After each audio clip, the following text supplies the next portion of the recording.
Good afternoon. I'll call the meeting to order. It's 1 o'clock. So welcome everyone to the Committee of the Whole meeting of Tuesday, February 6, 2024. Just a reminder that this is a Committee of the Whole meeting and no decisions will be made here today. There will only be recommendations that will go to our next regular council meeting on Tuesday, February 20th, 2024 for consideration. I have a motion for the adoption of the agenda. Councillor Perry, Councillor Smeaton. Comments, questions? No? All in favor? And that's passed. Are there any disclosures of pecuniary interest on anything on the agenda today?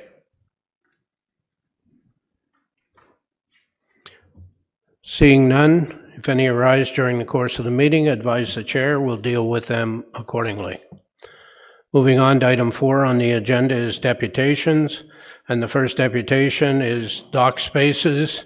It says within Dunsford, but I believe it's regarding the whole city, which is why Mr. Halliwell is not restricted to 2.5 minutes, but to 5 minutes, because it is deemed to be different from his previous deputation. Whenever you're ready, sir. Not wanting to step on the cat's tail, I think something got lost in the translation at the last meeting that I was at. I had made it quite clear in the beginning that I have the ear of all of the other areas that are within the same contract as Thursonia Park does. For it to be reduced, stay at the $150. Everyone else has gone up to $155. We can't have that happen. I can't have my neighbors who are less than one house away between Cedar Glen and Thursonia Park having to pay more.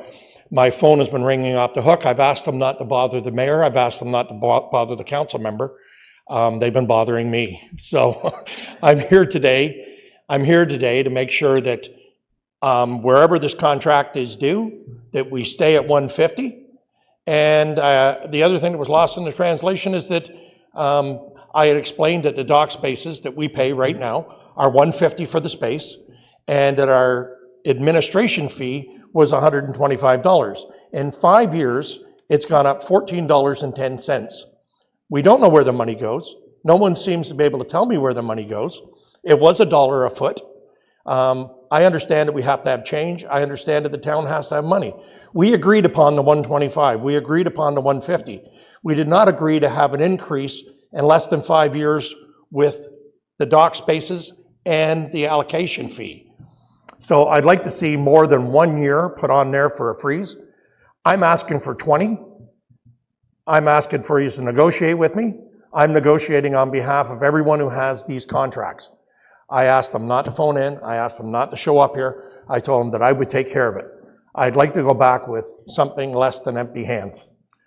The next thing that's going on with these dock spaces is that the allocation of the dock spaces I had brought up at the last one, it's been 6 years.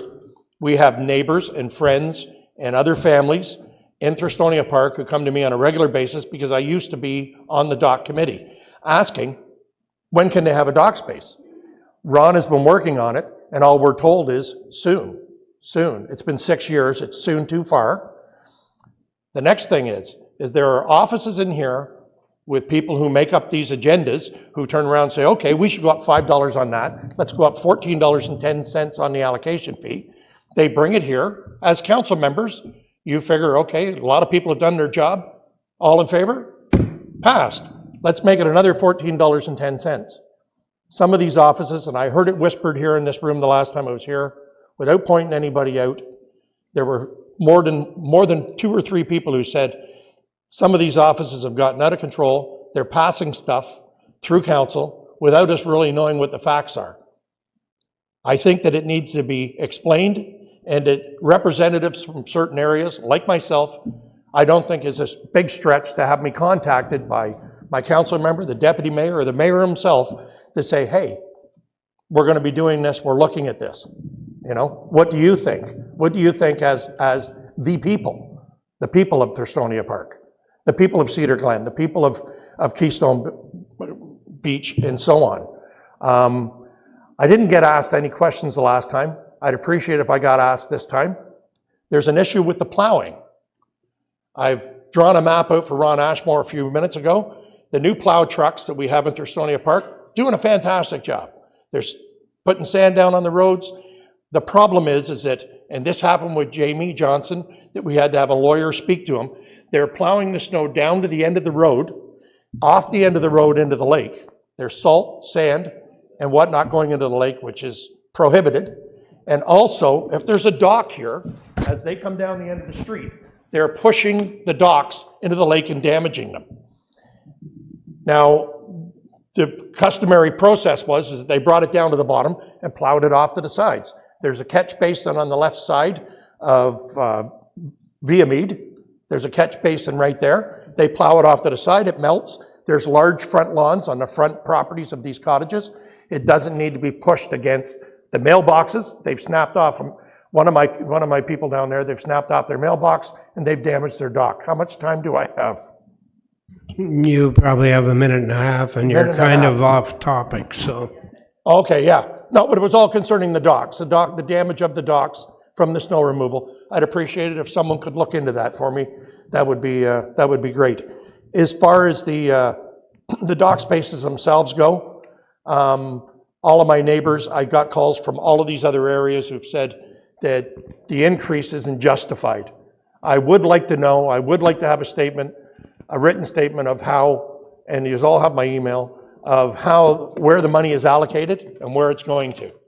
Because we've just become a cash cow. We were a cash cow at 125, we were a cash cow at 150 for the space, and we agree to that. We agree to that. And we're not agreeing for it to go up 25, 30 bucks every year for the rest of our lives. We just can't afford it. And the majority of people who live there full-time are retirees. We don't have a lot of new blood coming into the park. So, thank you very much for your time. And does anyone have any questions? I'll stand here and wait. Yeah, I think that's my job, but that's okay. That's your job, sorry. Well, I am the mayor of Thurstonia Park, so. Yeah, I've heard that. Councillor Joyce. Thank you, Mr. Mayor, and through you. It's a $5 increase, which these days is an expensive coffee. Actually, at Starbucks, it wouldn't even be a cheap coffee, but no offense to Starbucks. My question is, we have a thing called inflation, and how do we answer to all the other constituents across the region how everything else goes up every year, 2%, 3% in step with inflation, but your dock rentals don't? How do we explain that? For over 90 years, it was $1 a foot. 5 years ago, they put it at $150 for the dock space, and the administration fee being $125. If the new docks are allocated, they find allocation for these new docks, that's the cost of a new dock space. There's your inflation right there. There's also going to be building permits. There's your inflation right there. There's also going to be people who are going to apply for boat license. There's your inflation right there. This is more than a tax. This is a cash grab. Okay, that doesn't really answer the question, but... well, the answer to the question... No, just purely on dock rentals was the question. So dock allocation, I'm not digging into that right now. That's a separate issue. So. Okay, then the answer to your question is that we receive no essential services whatsoever. Not garbage pickup, not cleanup. When all the fish died, we cleaned them all up. We clean all of the break walls. We clean all of the water. We cut all the grass. We put our own docks in the water. We take our own docks out. As I said the last time, I think it's fantastic that the park here is looked after when money's allocated to them. But not once has anyone shown up at my dock with a hammer and helped put it in the water. We do everything ourselves. Is that in the contract that we show up for a hammer and fix your dock? No, it's not, but it's also in the contract of how much money is paid from the town to Trent Severn System to rent this property, that we're charged 10 times the amount to lease. Okay, thank you for that, but I still don't have a salient answer how I explain to my other constituents you have an exception to inflationary increases. We've been overinflated over the last 5 years. Over the last 5 years, we've been subject to almost $300, from $1 a foot to $300. So, per space. That's an inflationary. You fine, Councillor Joyce? Good. Thank you. Councillor Yo. Thank you, and through you to the deputant first. I understand your concerns, and I share some of those concerns.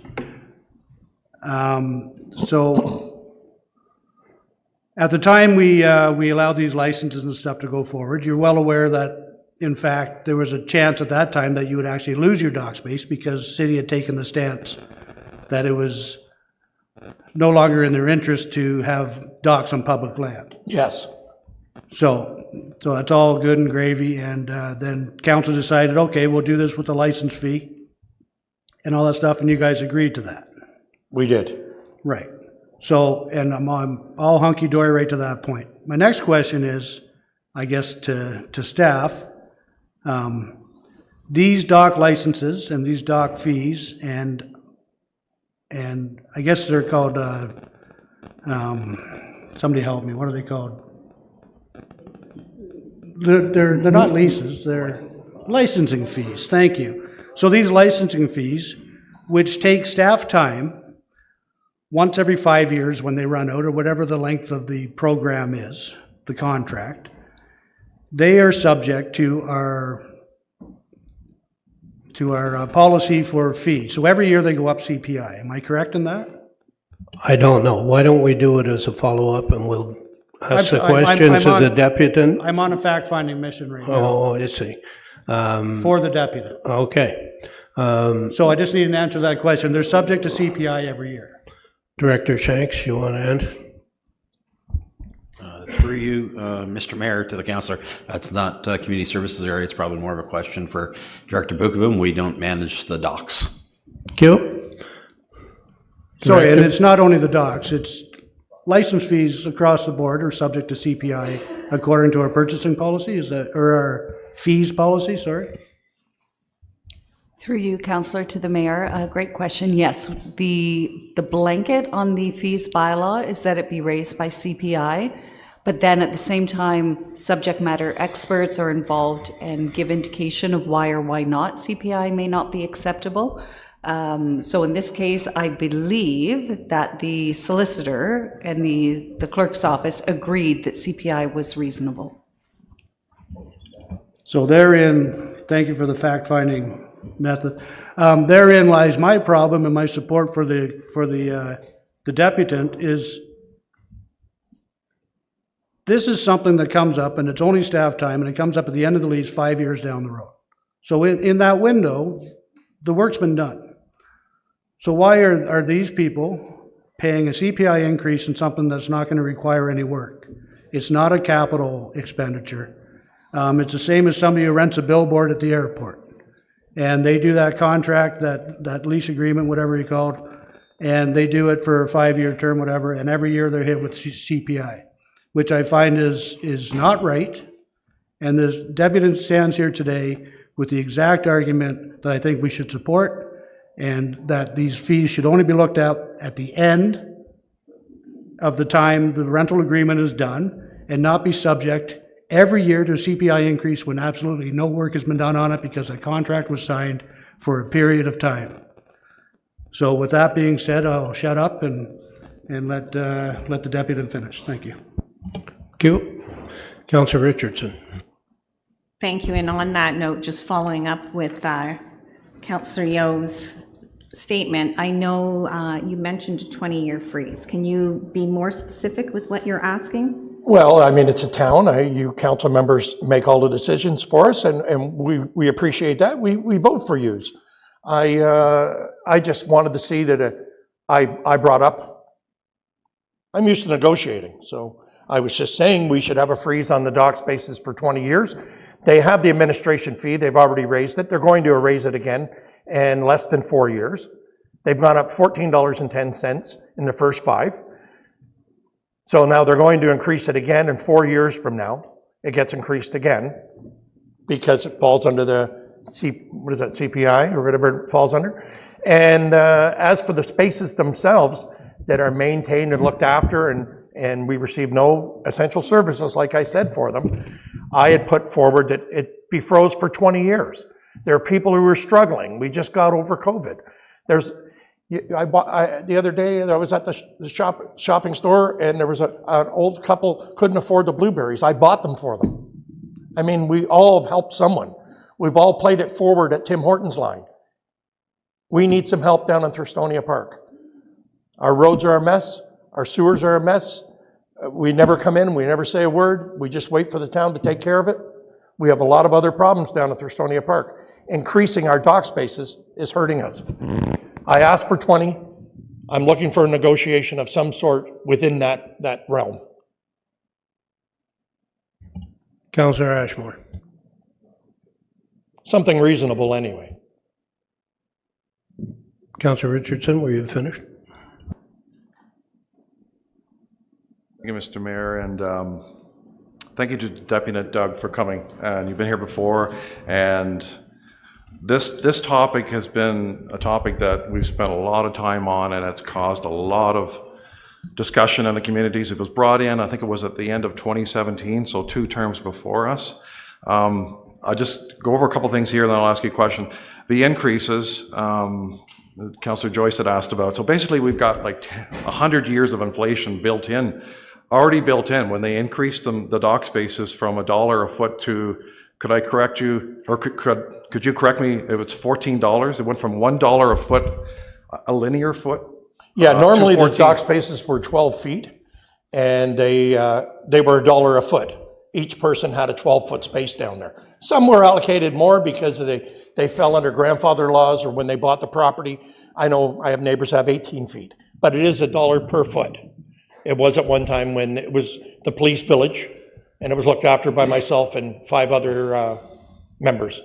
Okay, so that's like a 140% increase just like that. But anyway, so, and then last year, 2 years ago, there was a proposal to take away about 60% of the docks, and we fought that. We fought it hard and we won. But we shouldn't have put the people through all that stress, but we did, and we finally got it. It was a big win just to keep what we have. Now the locations, this is a 2-ward thing. It's Ward 2 and it's Ward 6. We also, Thurstonia is obviously by far the biggest number. It's over 200 docks. Cedar Glen around 33 docks, and Kenstone Beach Road, even though smaller, it's important. I think it's close to 15 docks. All of these 3 should be, they're together in the whole. Yes, they are. That's Yeah. what.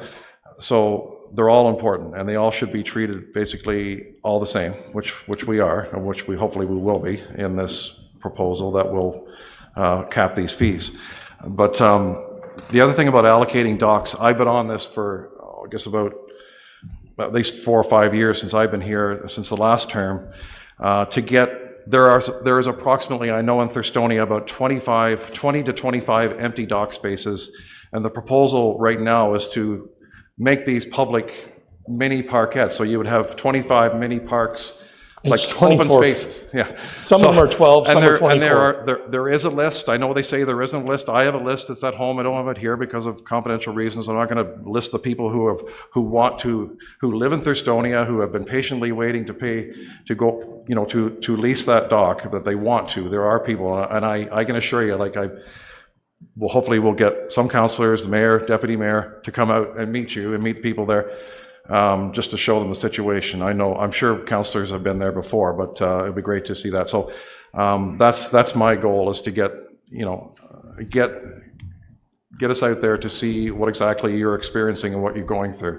So hopefully we'll be able to at least freeze these licensing fees for, if it's not 20 years, at least something like 10 to 15 years would be good, minimum. In an answer to your mini parkettes, the space between me and my neighbor is 24 feet, so there's enough space for 2 dock spaces. The problem is that in that 24 feet, there's a 4-foot culvert comes out from underneath the ground from the adjacent street. So if somebody has a dock there, they can build over top of the culvert. They build legs on their dock, they build their dock professionally, and out comes the water, the building permit's passed, and there's been docks there before, but they were taken out when those people didn't want to go with the new contract. The docks were taken out and gone. You can't have a parkette in front of a 4-foot culvert that's flushing water from down the street. It's just, it's not safe. It's, most of the people who are my neighbors who have the culvert, I have one at my dock. I put a screen over it for safety issues. I also have a set of stairs that go around it. These are some of the problems with having these mini parkettes that Realtor Services is talking about. The whole waterfront has already been landscaped. The whole waterfront has already been done by a surveyor. All the survey marks are there. All the markings are there for each space. All we have to do is be gracious enough to give them to a neighbor. Thank you. I have a motion to receive the deputation. Councillor Warren, Councillor McDonald, Deputy Mayor McDonald. All in favor? Thank you. Thank you for coming today, and No decision till the next meeting? that's right. See you then. We can, I'm sure it'll be extracted at council, and something will be done. Okay then. Okay? Thank you very much for your time, council members. Thank you. Councillor Ashmore? So would it be appropriate, Mr. Mayor, for the next council meeting, we can? You can We'll do it. extract it, Okay. and But we can speak about it now, can we not? I'd like to hear from Councillor Warren if she wants to speak, if you have another idea. My request is that we put a freeze on this for 15 years. That's my proposal, so, so make a follow-up motion that goes to council. okay. My recommendation is that the communities of Kenstone, Beach Road, Cedar Glen, and Thurstonia have a 15-year freeze on their charges for their licensing and administration fees. Is there a seconder? Yep, go ahead. Clarification question. You say a freeze on increases or a freeze on paying anything at all? No, a freeze on the inflation rate every year that they're charging, like those fees every year. Every 5 years, everybody renews their license, 4 to 5 years, but this is the annual fee that we're proposing, and that be capped, that not be incurred. The $5 the deputant was referring to. I was wondering if I could introduce a friendly amendment to that, or does it have to wait to be seconded? We need a seconder before we go any further. Is there a seconder? Councillor Warren? Through you, I'm just seconding it for conversation.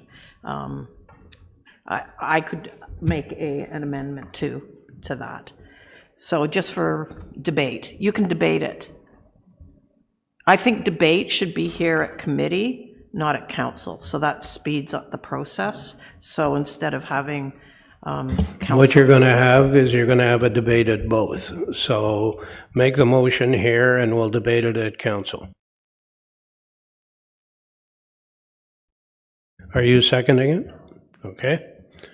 Anybody want to second the motion? Councillor Hill. I'll second for discussion. Now I have to introduce it. Can I introduce a friendly, a seconder? Sure. Actually, a couple of points to the motion, and I don't disagree with the motion. The time frame I do. I'd like to make a friendly amendment that the freeze be put in place until the end of this term of council, and that all license agreements that require no capital funding and capital works be included, not just the docks. Hang on a sec. Just to the gallery, there's a blue Ford F-150, license plate BL 69303, blocking the parking lot and needs to be moved as soon as possible. It is blocking the driveway from Francis Street. So if that's your truck, please move it. Back to you, Councillor Yeo. To Councillor Ashmore, do you accept that friendly? Yes, I do, thank you. Thank you.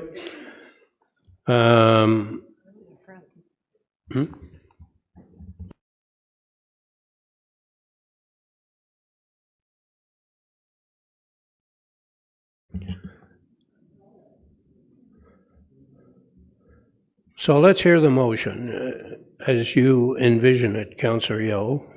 I agree with the freeze, but I put the friendly in that it only go until the end of this term of council, so as not to make a decision on the next term of council. And and I might be off base here, but when I say all license agreement that requires no capital funding, meaning these people sign a license agreement for 5 years, and then every year they get hit with CPI when there's absolutely nothing being done until the next time somebody signs that license agreement. If it has any capital funding in it at all, it's not subject to it. It's a matter of renting a dock space. And then 5 years from now, we look at the fee and see if it has to be increased. In renting a billboard at the airport. And then we look at the fee in 5 years. These people are paying CPI every year. And in the last few years, CPI has been around 7 to 9%. And it's totally unfair to these people who are trying to work within budgets as well. And there's little to no, I won't say there's no, but there's very little the city's putting into that once it's signed, until the next time it comes around, and then staff is putting their hours into it at that time. So unless I'm way off base, I'd just like to see it expanded a little bit. Maybe staff will come back before council and say, listen, these license agreements actually shouldn't be in there, or these ones shouldn't be in there, and we'll get that information in 2 weeks. But by passing this today, it at least gives staff and people out there the chance in the next 2 weeks to say, whoa, back, you can't do this, and we get the information. I guess the next best thing would be to ask for a report back, but then we're going to be looking at second quarter and stuff for that. So Well, I don't know. I think also one other thing. I think we should stick to the dock licenses. That is the issue here, and which was the motion that was passed last month. So let's stick with it, and the rest of them can be brought back. We can ask for a report back from staff. And we just stick, we keep it clean and keep it just on the dock licenses. And I don't not agree with you. Okay, so I'll reverse to one friendly and ask only for the time limit to be to the end of this term of council, and I'll have a follow-up. Thank you. Councillor McDonald, Deputy Mayor McDonald. Yeah, thank you. A lot of discussion here about this, but again, we had a deputy here brought up a lot of issues here, and I think we need, he's requested myself publicly to come out and have a look at it. I need to do more investigation. There's a lot of questions to be asked here, and then we're all of a sudden we're just, well, I don't know why we're pushing to make the decision like right now. Let's do the investigation and be prepared at our next council meeting to make a decision. And if anybody would like to come and have a look at it, but there's a lot of questions I have to ask here, and I don't know the answer. So give us a week to look at these questions and concerns he has, and bring it back, and then we make a decision. Like, why are we rushing right now this second to make a decision? He's asked us to come out and look at it. I'm going to go out and look at it. I'm going to answer everything that he's asked, and then we'll make a decision. So I'm a little confused on, we've never done this on a committee whole before. It always goes. So great discussion. I think the deputy has lots of issues there, and they need to be investigated, and then we come back and make a good decision. So that's where I stay on that one. Just for clarification, any motion that was made today would be referred to council and would not be passed today. So it would just go on the council agenda so we could deal with it. Councillor Warren. I was just going to say that, actually. So since we're opening up the license agreement, it will go back to staff with something back to council in 2 weeks, or? Right now, we're only dealing with the docks. Okay. The rest of it, if council so desires, at the time they're dealing with that, they can ask for a report back from staff on license agreements and CPI. Okay, thank you. Thank you. Councillor Ashmore, do you want to sum up? Sorry, Councillor Smeaton, followed by Councillor Perry. Thanks, Mr. Mayor. Through you, I just wanted to say that my notes here literally say Doug Hellewell, I'd like to come out and see him. So to support Councillor McDonald, I was impressed with the deputation for the second time, and I think I'd like to show respect to him and come out and see the project. So I would like the same request, so I have all my ducks in a row for what's obviously a very important decision. It's been a great discussion. Thanks. Thank you. Councillor Perry. Just very briefly, Mayor, for my own clarification, as the agreements currently stand, the licensing agreements, CPI is to be paid each year, correct? No. Right, every 4 years. Staff bring back a report every year on licenses and whether the cost goes up for all our fees and services.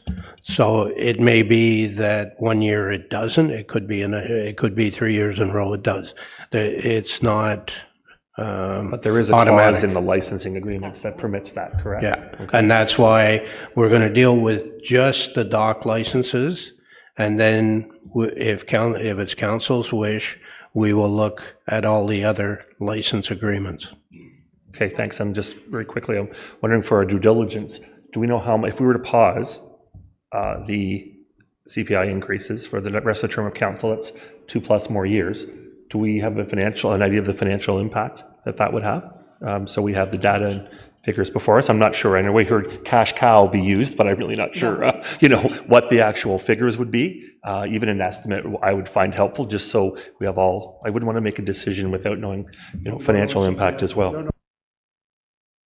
No, but a good estimate, a ballpark, something. Is it, 12, tens of thousands of dollars, or is it, $1,500? Thank you. Sure. So through you, Mr. Mayor, again, maybe struggling a little bit with the process here. So council already approved last year the fees and charges for 2024. They also provided an exemption to the license fees or froze them for that particular area. In that reporting, there's not a constant sort of increase to fees and charges. It's spelled out in the report. In some cases, it's a simple annual fee where a cost of living increase is imposed. In others, especially where there's long-term consideration like this, it's typically built into the contracts for the life of those contracts. So I just don't want council to be misled or be misleading that is the practice. And that's why I would suggest or recommend that we report back to you on the questions that you're posing. I think they're good questions. I'm just not sure we're able to provide them to you today on the fly. This is committee of the whole as well. So until you, as council, direct some sort of report back with what that information is, that would happen in 2 weeks. So we wouldn't do it today. You wouldn't be directing today because it's committee discussion based on a deputation. But certainly in 2 weeks, you could direct that reporting. We would then come back in short order, talk about how the fees are applied here and to general licenses. So did you want to sum up, Councillor Ashmore? I'll just basically appreciate your support. It's all going to come down to 2 weeks from today when we formalize this, but this is a great start here. And I think we're starting to understand it. We're in the meantime, we're going to be going out there and looking at the situation, which is great. I appreciate fellow councillors and mayor going out to have a look. So we're going to get this solved. It's been going on for so many years, and this last particular one really hurt, and it just touched a nerve. That's what it did. And I think we have to right the wrong, and we're on the right path here. I hope we support this motion. All in favor? So that will be referred to council, the next council meeting, and that's when you can ask for a report back on other license agreements. Okay? Wait till next meeting for that? Thank you. I would say so. Okay, thank you. Moving on, item 4.2 on the agenda is request for an entrance permit. Mr. Frank Arnold and Anki Arnold.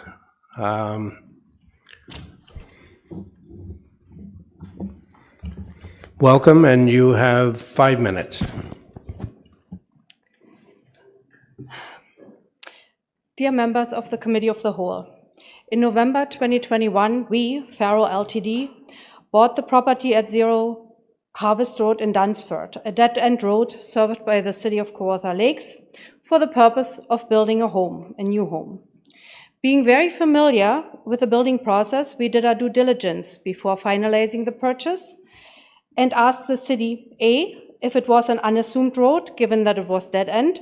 B, if there would be anything preventing us from building on this property. The answer was no. It wasn't an unassumed road, and nothing prevented us from building. But in the process of acquiring a building permit, to our surprise, we found out that, in fact, the last 100 to 150 feet of Harvest Road were unassumed, which prevented us from obtaining an entrance permit and therefore from building. You've been provided with the details, and we don't intend to waste your time explaining it again. The reason we are here today and why we are bringing this issue before the committee is to ask for council's help. It has now been 2.25 years since we started the process of obtaining the necessary entrance permit for the vacant lot to start building a home. Unfortunately, although we involved several departments and several levels of city staff, we got nowhere. It is very frustrating that the city is incapable of adequately responding or communicating regarding this matter. How much time is enough time to address an issue like ours? You might understand that our hopes to build on this property are dwindling. We realize that coming here today and addressing you might not change much, but we're sure our case is not the only one. As you all know, Ontario is facing a housing crisis. Would you not expect the city would be interested in approving entrance permits in a situation like this so that willing taxpayers can assist in lessening the crisis? The only meaningful assistance during this process was through Councillor Ron Ashmore. Thank you for all you've done. After writing to the CAO, Mr. Taylor, we learned there are actually solutions available to our problem. Unfortunately, these solutions have still not been made available to us. First, we were told to be patient. It would only be a matter of time. But for the longest time, nobody has been communicating with us. The staff ignores us and freezes us out for 2 years. Even after applying for a presentation today, our date was pushed back, so staff has more time to prepare. But again, nobody got back to us. Here we are, wasting everybody's time instead of addressing the issue prior to the meeting. How much more time do they need? The city has been giving us the runaround for over 2 years. There is no meaningful engagement of staff. Now, we've been living here for 23 years. We know we are talking to the right people within the city. We're taxpayers, yet we cannot get our representatives to move. If there are solutions, why are they held back? What's wrong with the city? We don't understand why nothing is happening and don't get answers. Staff is building walls as high as the Eiffel Tower. We get nothing, just nothing. No yes or no, nothing. We are being told there are solutions, but still nothing. We're asking for the options available, again, nothing. Is there a higher level that needs to be involved? The city professes to take the housing crisis seriously and work hard to address it. Now, here is someone willing to invest, yet who has not been able to resolve this little issue with city staff in over 2 years. Do you know this is happening on your watch? While the city proclaims its commitment to tackling the housing crisis in all kinds of media, like every taxpayer got this little pamphlet with their tax bill about the municipal housing pledge. But they can't solve this little problem. So where is the city's commitment? Or is it just lip service? Dear committee, the question is, are you going to do something about it? We came to you as our last resort. It's only such a simple fix. That's why we're here. If there are options, why is there no progress? We would appreciate it if you could look into the matter and assist in resolving it with an acceptable timeline. Thank you for your time and consideration. Thank you.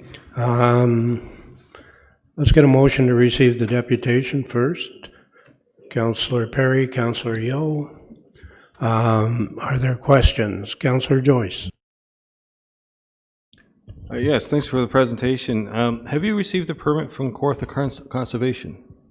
You have, okay. 2.5 years ago. All right, so I'm just going through what you supplied here. Can staff jump in on this and give their side of the story? What I would suggest we do is we refer this deputation to staff and ask them to engage with the Arnolds on possible solutions.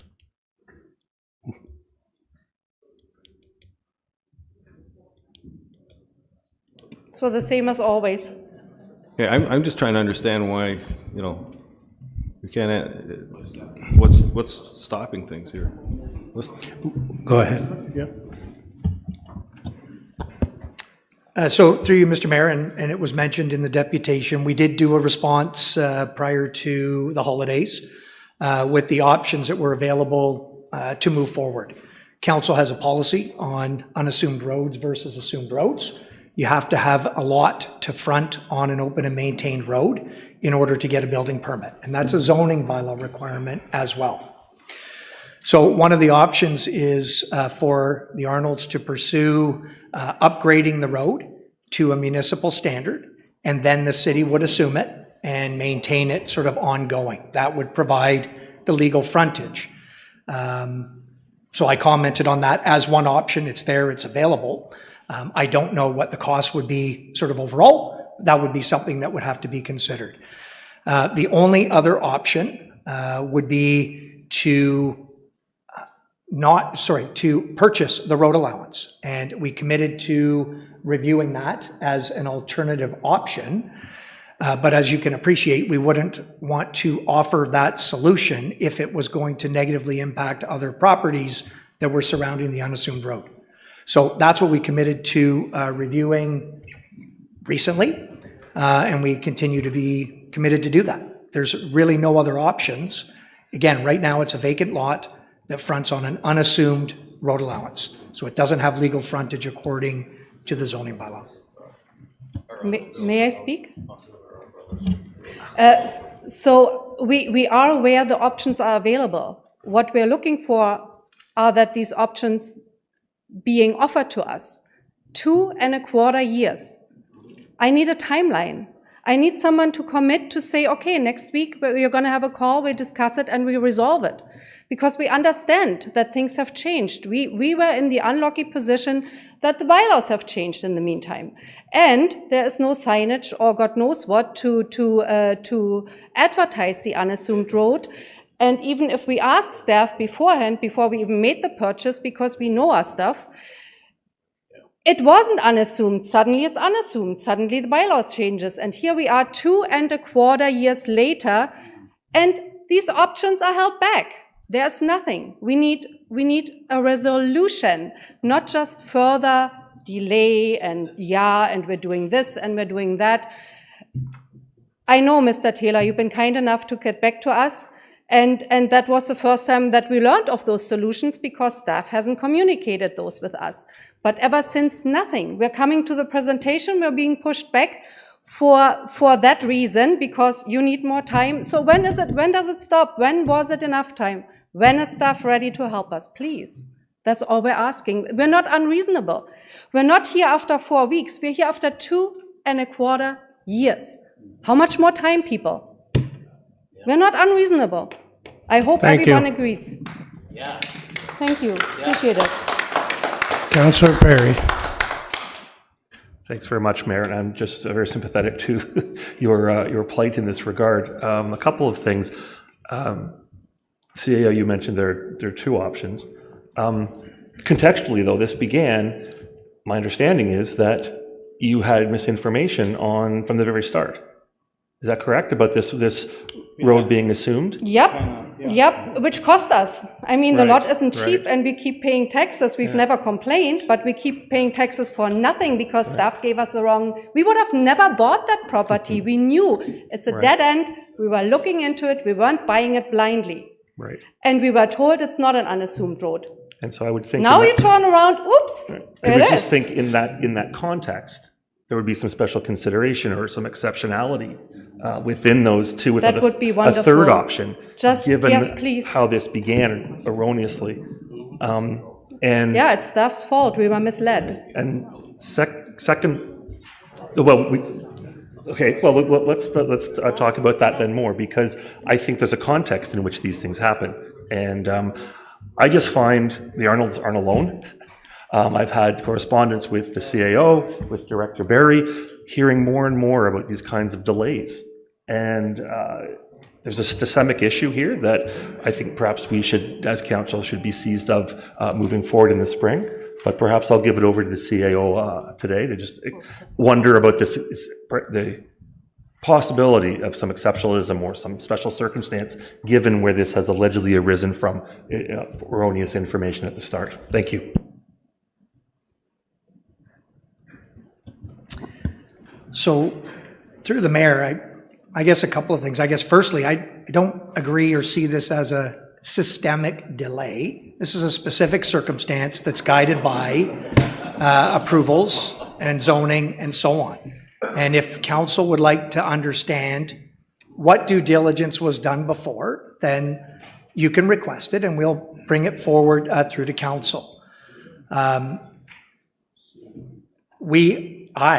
have been involved recently with this conversation. I can't speak to the 2 years. I'm not going to today because I don't have all of the background there.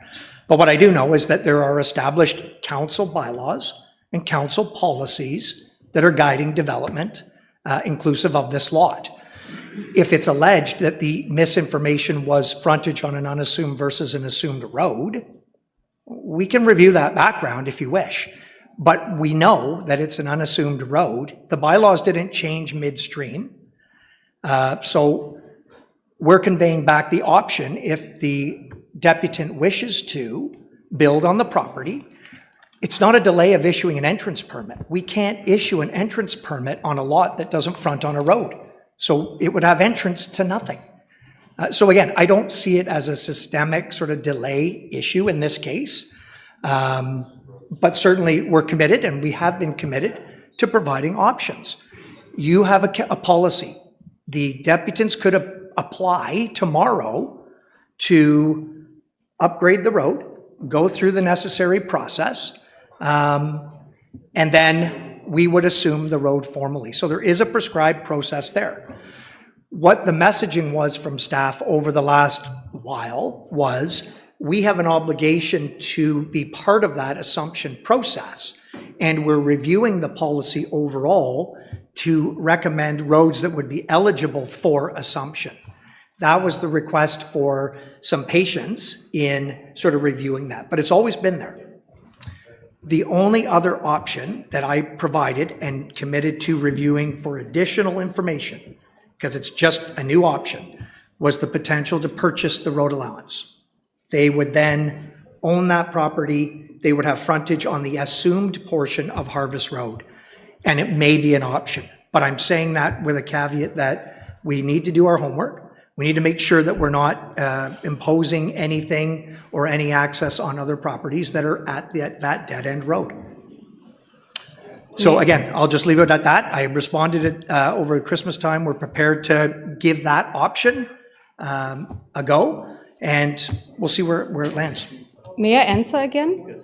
Oh, you've spoken. Thank you. We heard you. It's just there's a correction to that. There's a pool of applicants, and we are the ones with the most chances. And the bylaw did change overnight, and we got back to Ron Taylor, and we asked him if these options could be made available to us, because we don't know how that works, and we didn't get an answer. I think that's because they're still investigating whether it affects other people. 2.25 years. Thank Councillor you. I Ashmore. appreciate it. Thank you. Just a question through you to Director or CEO Taylor, but I first wanted to thank Anka and Frank for coming today. I know we've spoken on the phone many times. We've been working on this for, it's hard to believe it's been 2 years, but I would like to say though that CAO Taylor did take time. I met with him, and he has spent time on this, and he's committed to time, and he was right on his word. He got back to me with some solutions. I wish these could be faster, but we're trying to expedite this as quickly as we can. My question through you to CAO is, this Harvest Road, it's an assumed road because there already is a house at the very end of it. So we have snowplows, graders that go right down to the very end. What the proponents have is a lot that is several feet from the end of that road. So it's not like it's a very long distance. So this is a fix. It can be fixed, but we ran up against things like they wanted to put a culvert in, and the suggestion was we had to have an environmental assessment to put a culvert in, I think at one time, but then that was dropped. But anyways, we won't get into that detail, but my question is, so we've got a couple of options. Can we try and expedite this by spring, if possible, to get this resolved for the people?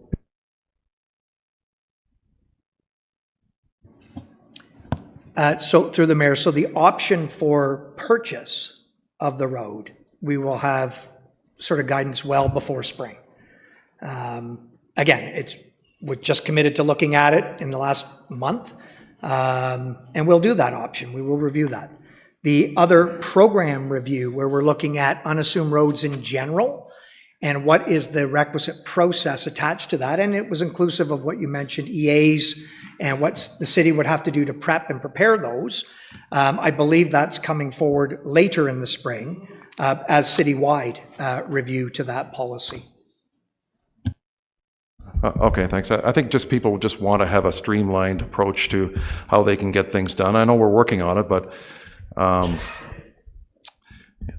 let's hope we can get this, and not just for this instance, but for everything that comes. I know we only have so much staff to help, but to work on this. But it's really important that we have to do what we have to do to get these issues expedited and solved. So we're here to solve the problem, and that's what I'm committed to, and I'm sure staff are too. So I wanted to thank you for coming. Thank you. Councilor Warren.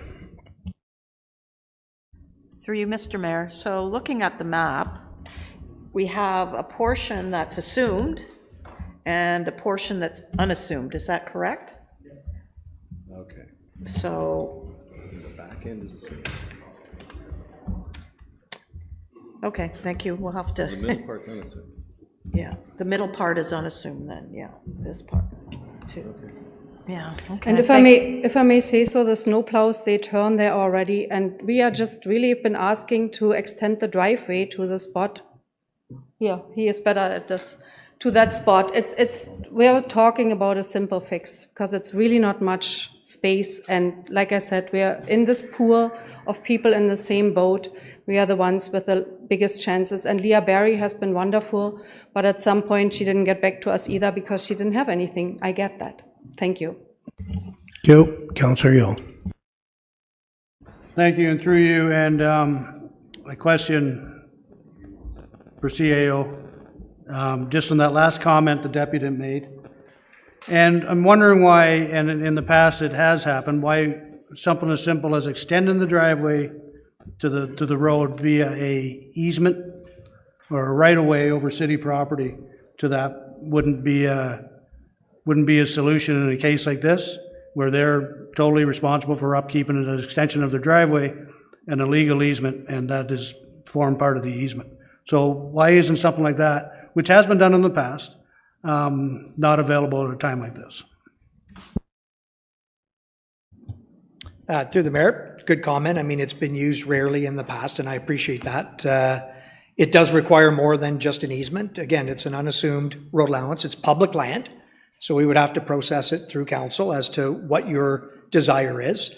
Again, I'm understanding that there may be other access from the road, and that's where it complicates things, or potentially complicates things, to make sure that we're not impacting any other adjacent properties in any of the decisions that we would do. The other piece to the option that you're proposing is it would require a zoning amendment, because you would have to get relief from frontage on a public road. It's just a driveway that would be accessing sort of where it is assumed. So that is another process that the applicants could potentially consider or go through, but again, that has its sort of risks as well. So we could talk through them if they wish, but again, I think there's more complications than just simply putting an easement down on a driveway in this case. The road ends in a swamp. Where is it going? You've been speaking of other properties being impacted. It's ridiculous. And even Kawartha Conservation gave us approval. But the city can't. Kawartha Conservation is protecting the the wetlands. It's a dead-end road. There's nothing there. What is so complicated? Thank you. Thank you. Just Councillor, to follow up if I could. yeah, go Just ahead. to the comment CAO made about an easement requiring another approval for lack of frontage, even if they bought the road, and correct me if I'm wrong, they would still need that exact same approval for reduced frontage because it still would not fit our zoning bylaw, even if they own the road. Now, correct me if I'm wrong, unless the city owns the spot to the other side of the road, but the road allowance is still not wide enough for frontage.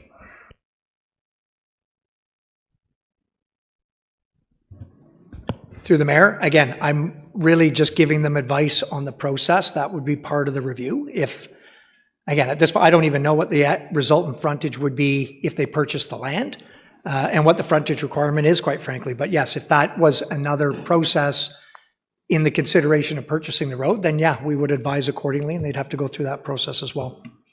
So how would we access? No, you're not to your turn to speak. And I understand that, but limiting it and telling this people in this room that there's two options. So we have to look at all the options. And there's not two options. There's way more than two options. I just brought up one of them, and I'm sure there's more if we dug deep enough. And I'm not going to sit here and apologize for staff or anybody else. I could bring in the next meeting, if you want, I could bring in my computer and I could show you the emails on the backlog that's going on and stuff I've sat in this council room 4 years ago that's still not complete through the planning department. So I appreciate all the back running and all the stuff, well, we don't know about this, we got to look at this and the other thing. There's a backlog in the city, and you can't sit there and deny there isn't. This is one person who came here with the courage enough to stand up and say it. That's all I have to say about it. Thank you. Councillor Perry. Sure. Just briefly again, Mayor, just for clarity, a question to the CAO. And on Councillor Yo's point about options, from my original question, it seems as though because of the processes and procedures, there is no room for exceptionality or special circumstances given in the event that the Arnolds received misinformation at the very beginning of this. Is that the case, just for clarity? Am I on the right track with that? Through the mayor, that's correct. Okay, thank you for clarifying. Good to know. And I guess last but not least, to me, there's kind of an elephant in the room here around when might next steps happen for the Arnolds. Thank you. Thank you. Councillor Ashmore. Thank you, Mr. Mayor. Just a question to you, I guess. Could we have a follow-up motion to have some sort of a time frame for staff to meet with the proponents and Well, I think what you heard from the CAO was that they would get back to them before spring on one of the options. So I think the dialogue will be ongoing. Thank you. So we have a motion to receive the deputation. All in favor? Thank you. I will follow up with the CAO and our planning department and make sure that you do get information. Okay? Thank you very much. You're welcome. Thank you. Our next deputation is on Zoom, and it's James Cochran and Amanda Wilson, a request to purchase the portion of road allowance along the south and west sides of 7 Thomas Street, Pontypool. Hello there. Thank you for your time today. You should have a proposal in your file there in regards to some photos of the land that surrounds the road allowance currently. Just a little background for you. We did do a submission to purchase the road allowance to the Kawartha Lakes Realty Services November 23rd of 2023. That submission was declined and the file number is there for your reference. We would like some reconsideration to assess the potential benefits of utilizing and maintaining this current road allowance against the overall developmental and maintenance costs and possible impact to the community. So as the mayor did state, the road allowance there does abut our property at 7 Thomas Street. It also abuts 7 Amelia Street, and it has vacant land to the other side that's privately owned. It has an existing Hydro One easement that currently runs through the property. As you'll see there in the photos, there's limited benefit to connecting the Thomas Street current roadway to Amelia Street or John Street due to the limited number of residents that currently exist on Thomas Street, as well as the limited development potential of the vacant land that abuts the roadway behind us. So there's an existing Hydro One easement, there's agricultural zoning, and of course the Oak Ridges Marine Conservation Plan in effect there. Currently, there is quite an incline on Thomas Street, which does pose a little bit of a safety concern in the winter months. Now, the roads department does an excellent job of clearing and maintaining the road, and existing residents know how to operate on this road to be safe, knowing that it does have quite an incline and does meet at the main intersection there with Pontypool Road. Also, because of the incline, there is quite a knoll at the top of the street. So there is actually a bit of a blind spot as you come up or down the road. And there is concern from the residents here on Thomas Street that if we ever did develop that road allowance, that an increase in traffic on the roadway would create some additional safety concerns, not only for the drivers of the vehicles in that incline, but also for the young families that occupy this street. Additionally, there's some photos of the allowance from 7 Thomas Street. As you can see, it sits upon 2 abutting hills. So there's a hill on 7 Thomas Street that abuts a hill from Amelia Street. And there's actually a notch between those 2 hills and a third hill in the vacant land area that annually floods due to runoff of these 3 converging hills. So installation costs and maintenance costs of a road on that allowance would be quite high. There's the view there from Amelia Street for you as well, showing the incline and the Hydro One easement on the vacant land there behind you. So our proposal is that we convey the existing road allowance for 7 Thomas Street but to the abutting landowners, allowing the existing property lines to be squared off. As you can see from the satellite imagery, the existing property lines for 7 Thomas Street and 7 Amelia Street aren't squared off currently, but conveying that existing road allowance would square off those 2 properties. Is that it? That's all we have. Okay, thank you. Can I get a motion to receive the deputation? Councillor Richardson, Councillor Yeo. Councillor Richardson. Thank you, and through you. Thank you very much for coming today, Ms. Wilson and Mr. Cochran. I appreciate where you're going with this direction, and I wholeheartedly do support us selling this under our lands sales strategy, because I think it does meet the criteria. And one of the things I do want to flesh out is the fact that there is a hydro easement right behind that area, so there wouldn't be a development put in that area to begin with, and the Oak Ridge Marine and the ag zoning. I just feel like I am very familiar with this area, and there's no scuttlebutt in the community regarding any extension of a subdivision in that area as well. So I will be bringing a motion at the next council meeting to move forward with selling this road allowance at that time. Thank you. Thank you. Councillor Smeaton. Thanks, Mr. Mayor. Through you, I just had one question. When I read this report, they mentioned that should this not be approved, that they would like a first right of refusal. And I just had a question for Director Carlson, if there was any caveats surrounding that, should that end up being the route taken. I'm not encouraging one or the other. I've told Deputy Mayor or Councillor Richardson I'm happy to come out and all that good stuff in the next 2 weeks. But that one caught my eye as a learning experience for me. Okay. Ms. Carlson, do you have a comment? Yes, if I could actually just take a moment to advise the Committee of the Whole that the concern with the sale actually arose from Public Works, and specifically not from a subdivision being developed, but that the road was plowed and it ended in a dead end and it didn't have a turnaround. So it would be better to bring the road down around that corner so that the plow wouldn't have to sort of dump snow and then back up. So I understand it was a maintenance issue, the connectivity of Thomas Street. And then, sorry, sir, to the councillor's question, if you could repeat that so I can turn my attention to it. I didn't really capture what the question was the first time around. Sure, thanks. It's just in the actual proposal, it mentions the a first right of refusal should this not go through council. And I just wondered, maybe they'd like to explain that to you. That might be the easiest way. And I just wondered if there's any caveats involved with that. It's the first time that's come across in 14 months. And perhaps, yes, that would be helpful if I could get an explanation. Some context around that. So being the abutting property to the road allowance and noting the proximity to our property line, obviously our preference would be to purchase the road allowance and have it closed.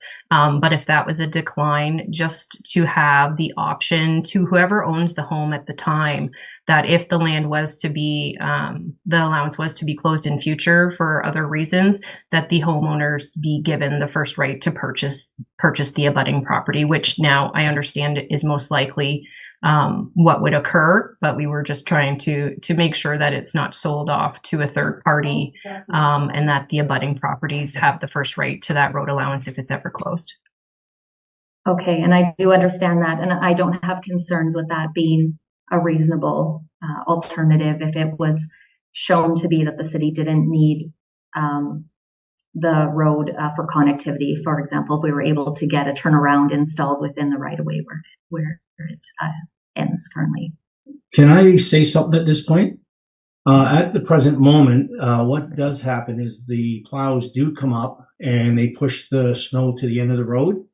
And across the street from us, there's a big empty lot there that they actually turn the plows around and go back down the hill. They'll come up, they'll push the snow, turn around, back up, and then plow all the way down the street.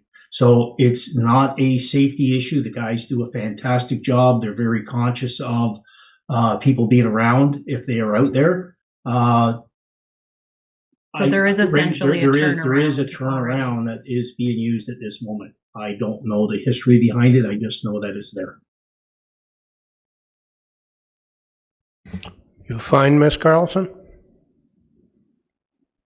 Anything else? Yes, thank you. Thank you.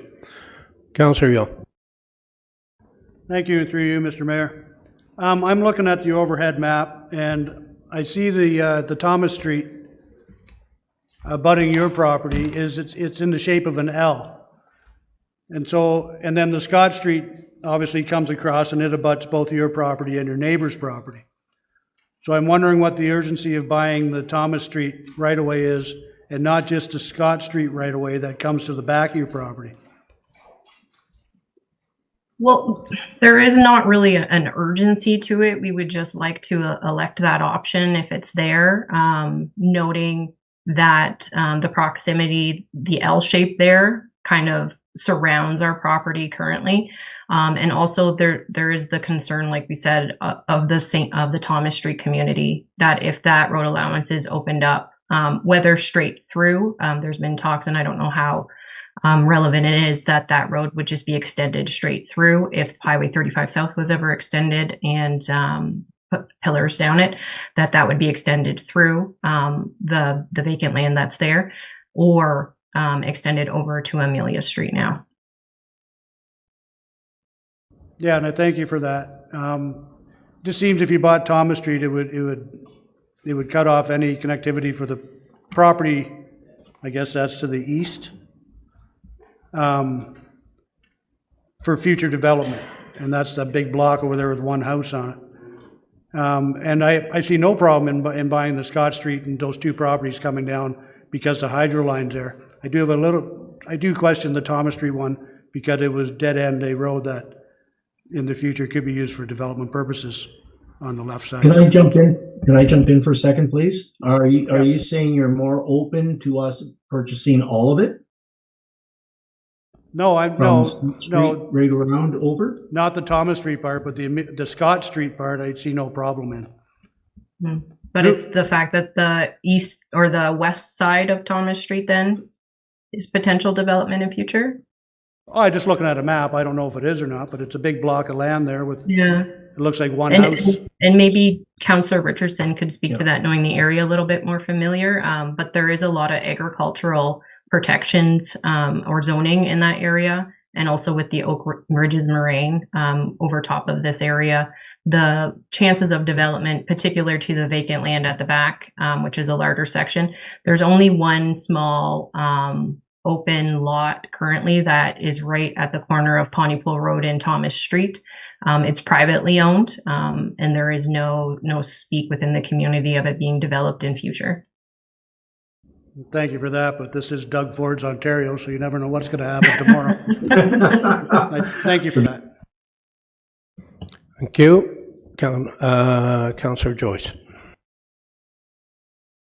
Thank you, Mr. Mayor. I just wanted to, I got my questions answered. I wanted to know why staff said no. I got that answer, and I see no problem having, we can have both a turnaround and sell the remaining road allowance to the homeowners. Yep. Problem solved. Thank you. Councillor Richardson. I think I'll just sum up basically and why I'm in support of this. It does look bigger when you're looking at it on this perception, but when you're actually physically there, it's not as big as it seems. And I know there's 5 residents on St. Thomas, and the snow plowing is so well done up through there. I mean, the residents will tell you, like, there's no issues, so I don't see why this would have to, be used as a future turnaround spot when we already don't have any issues. So to me, it just makes sense moving forward, and it does support our council direction when it comes to that land sales strategy as well. Thank you. We have a motion to receive. All in favor?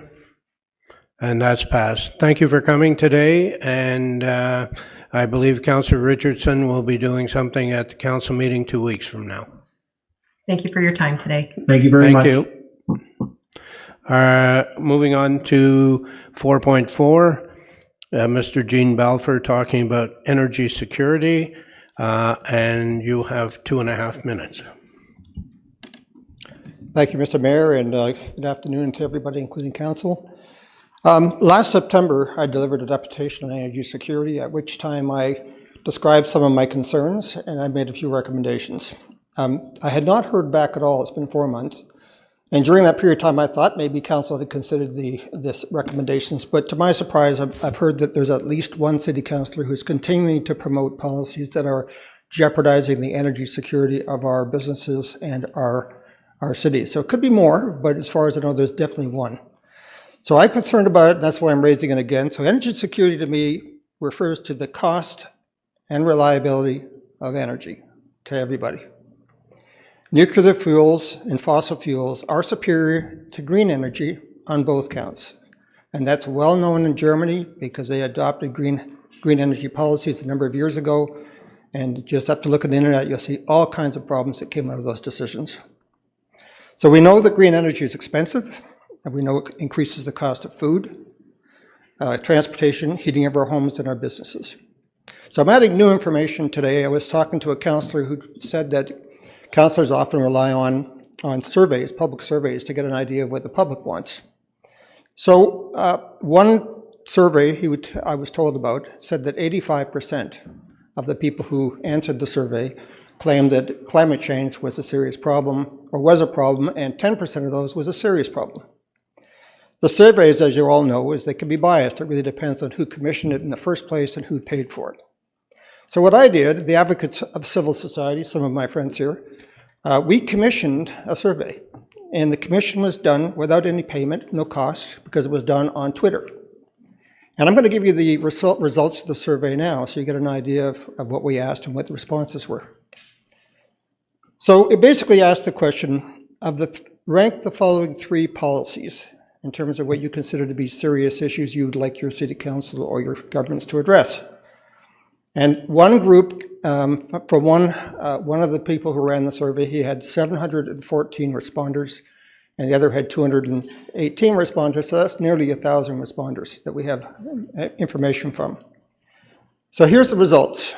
The energy security of the 3 options was 46%, number one choice, for 46% in the larger survey and 55% in the smaller survey. Food security, which is the other topic, was 53% in the larger survey and 45% in the smaller survey. Reducing greenhouse gases was 1% in the larger survey and 0%.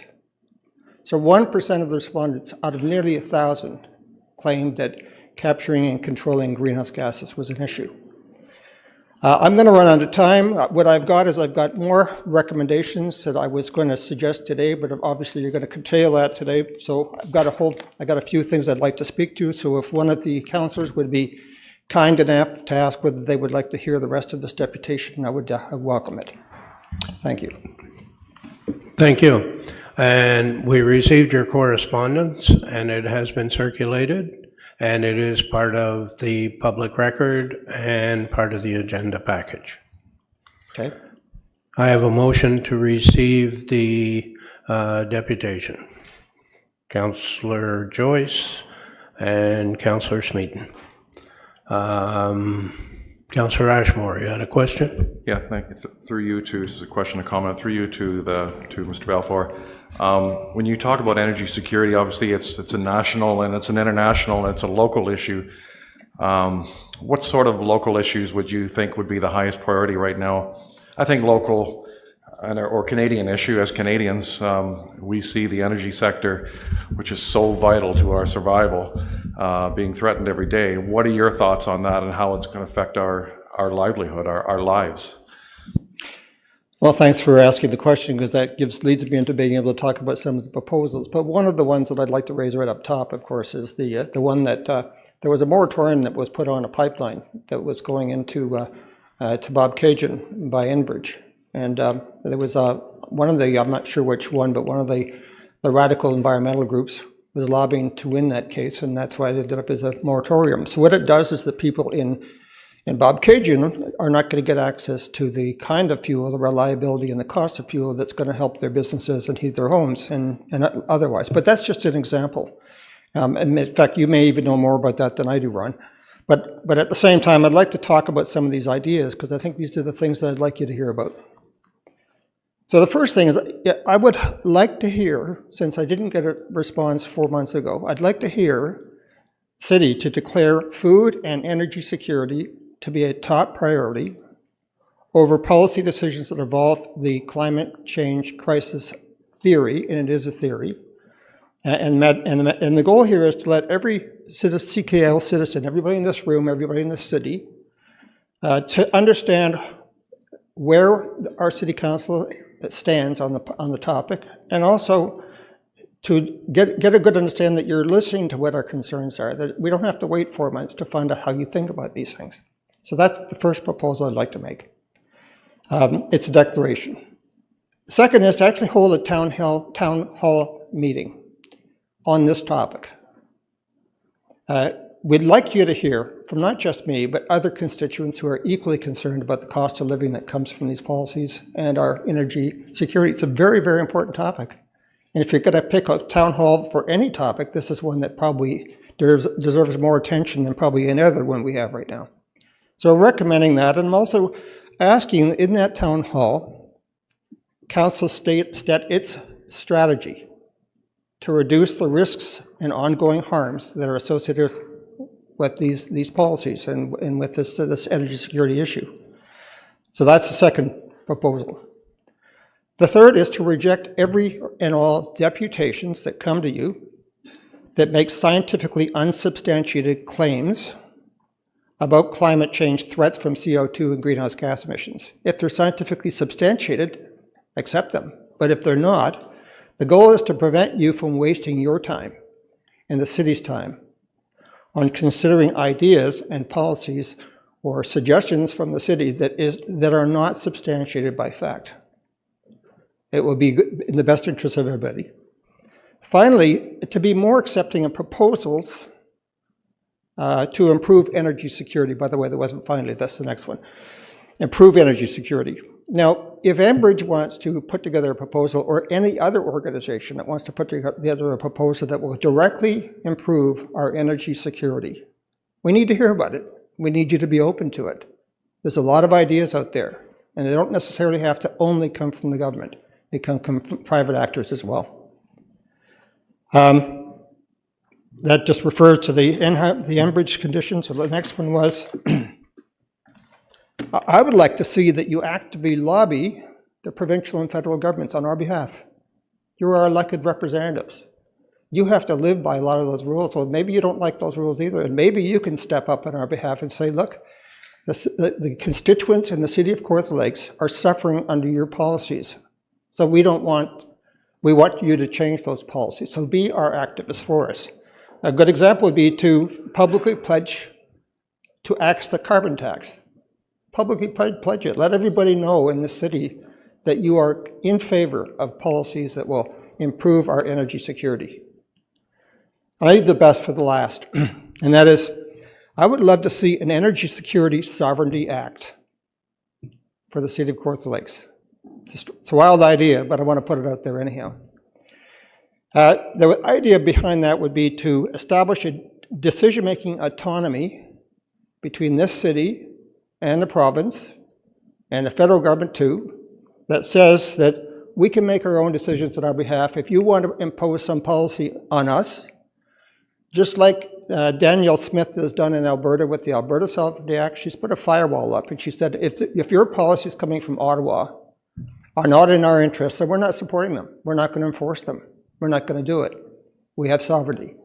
I think we should be thinking about the same thing in this city against the policies that come from Doug Ford or anybody else for that matter, so that energy security becomes a real possibility in this city. And an example would be, wouldn't it be great if we could enable a situation where we can exempt every citizen from paying carbon taxes and fuel taxes? Just an example. Wouldn't that be nice? So the Advocates for Civil Society, of which I'm a spokesperson, we're going to continue to stay on this topic because we want to hear back from you. We want to know what you're thinking. We really hope you put together a town hall, a discussion, to really hear what the citizens are thinking about. So that's what I have to say. Thanks. Congratulations, you got to sneak it all in. I was working on that. You do know that we are having a public meeting on February 15th to discuss our strategic plan. And many of the things you point out for energy security are probably included in that strategic plan. So I expect to see you out on the 15th to give us some insights. I'll be there, but what I'd like to do is I'd like to have it focused on one issue, and it's energy security. It's too big to have in a general discussion. So I'm asking council to consider that as a possibility, a second session for the city. We are duly noting it. Councillor Joyce, you had a question? Thank you, Mr. Mayor. I don't have a question. I just do have opinions of others about Mr. Balfour. And first of all, Mr. Balfour, I really appreciate you coming here because holding our feet to the fire is important. It makes for a healthy democracy. But it is an opinion. The first thing I want to point out is your survey that you, I do surveys too. And I immediately, it's not a random sample. It had a question order bias. And given that it was through Twitter, it could have argued it could have extreme response bias built in there too. But nonetheless, let's move on. So energy security, one thing I will not argue with you, yeah, it's important to everybody. When the lights go off, all of a sudden energy security is very paramount in everybody's mind, no doubt. It's a complex issue. I'll distill it down to the 4 R's of energy security I'm sure you're familiar with. And one is review, understanding the problem, reduce, using less energy, replace, shifting to secure sources, and restrict, limiting new demand to secure sources. Nowhere in there does it say gas plants. From a respected think tank, I got some bullet points here that Canada's energy system is dominated by oil and gas. Coal is therefore susceptible to the geopolitics of global producers and unpredictable market forces. And the prices go up and down. We're tied into that global economy. The cost of renewable energy has declined to the point where in many markets it is less expensive than gas. Renewable energy prices do not fluctuate with global fuel markets, making them far less susceptible to volatility and price hikes. I already mentioned that. And that Canada is well positioned to manage high amounts of variable renewable energy without compromising reliability. I also found a paper, this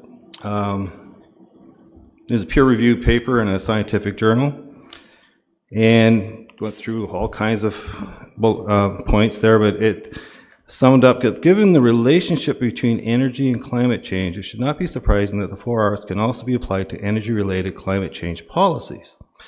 And by developing energy policies that address both energy security and climate change together, potentially costly and counterproductive programs can be avoided.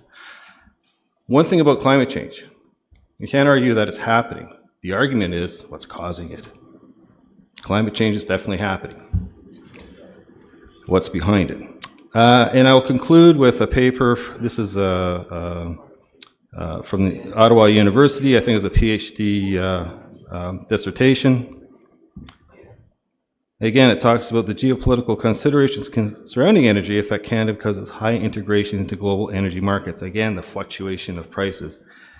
That Canada is currently energy secure. While an examination of the trends reveals some areas of concern, there's no threat of sufficient magnitude facing Canadian energy security to seriously alter Canada's situation in the coming decades. And it's plural on decades. So yes, we got to keep our focus on it. But these are dissenting opinions that I'm just reading out to you. Thank you. Can I comment on them?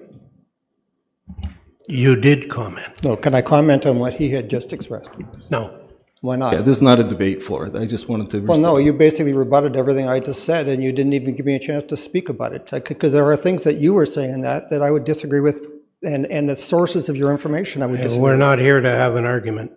We're here for you to make a deputation and comment come from council. Well, You made your deputation. You actually got more time than you were allotted. You got all of your points in. Councillor Joyce made his points. Now we'll move on. Councillor Ashmore. Thank you, Mr. Mayor. So just a couple points, and I'll just keep it as briefly as I can. So right now we have a really serious issue going on. Energy security is not only a national issue for Canadians. I'm a Canadian first, Canada first. But I also stick up for my communities, and we have right now a very serious situation where we have this Bobcaygeon project. It's not just Bobcaygeon, it's also Selwyn, Lakefield, Uxbridge, and Mohawks of the Bay of Quinte.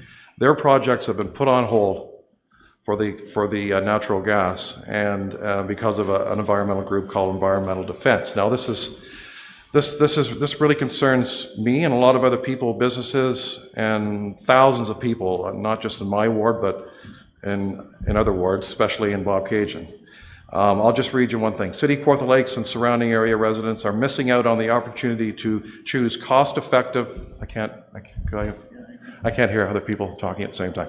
Cost-effective heating options for their homes and businesses, something that the Government of Canada has committed to and identified as a priority. I respectfully urge you to dismiss the motion filed by Environmental Defense and advance the review of the Bobcaygeon project, leave to construction application. I want to thank you, Mayor Elmsley, for saying those words. That's a public letter. And I really express thanks that you're supporting this project, as is the former Mayor Letham and our CAO, who sent a letter of support. We need to support these people in Bobcaygeon and Kawartha Lakes for the energy. We just can't let them hang dry. You know, this is what they want us to help them, and they need our help. And we just cannot sit here and let this happen, have fringe groups. These groups are well funded. They have massive amounts of money that are putting these projects in abeyance, they're called. Basically, they're put on ice.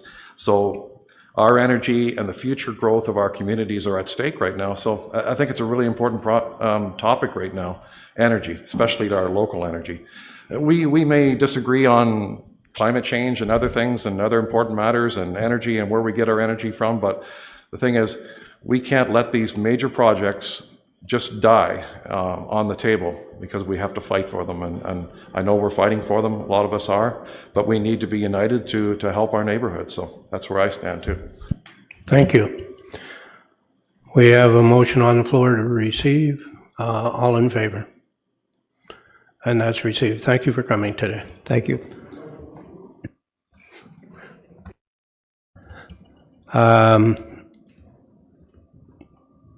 Item 4.5 on the agenda, concerns relating to foreign interference with municipal government. We have Ms. Joan Abernathy. You have 5 minutes, Ms. Abernathy.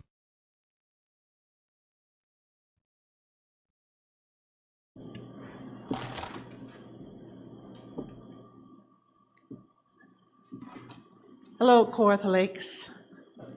Mr. Mayor, members of council, friends and neighbors.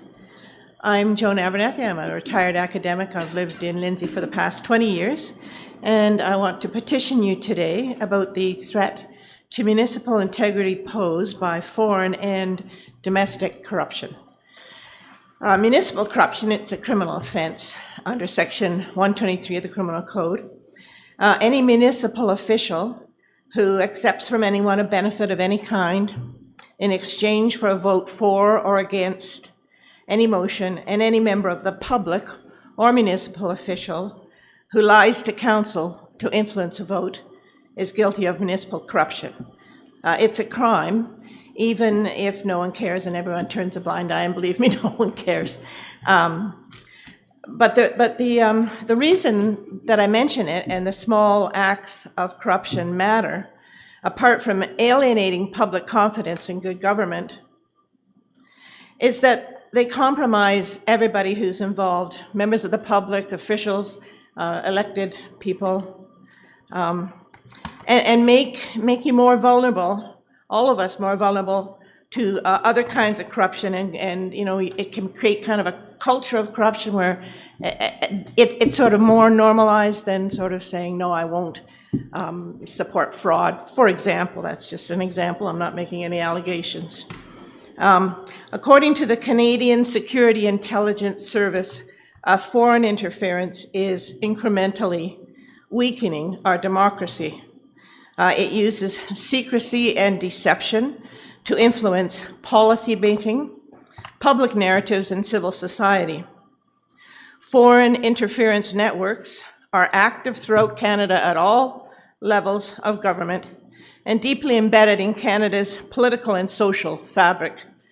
They are intent on undermining our freedom, human rights, and our rule of law. That's pretty clear. And municipal governments, we're told, are squarely in the crosshairs. Foreign interest lobbies and organized crime networks are active in the influence of municipal policy making and law.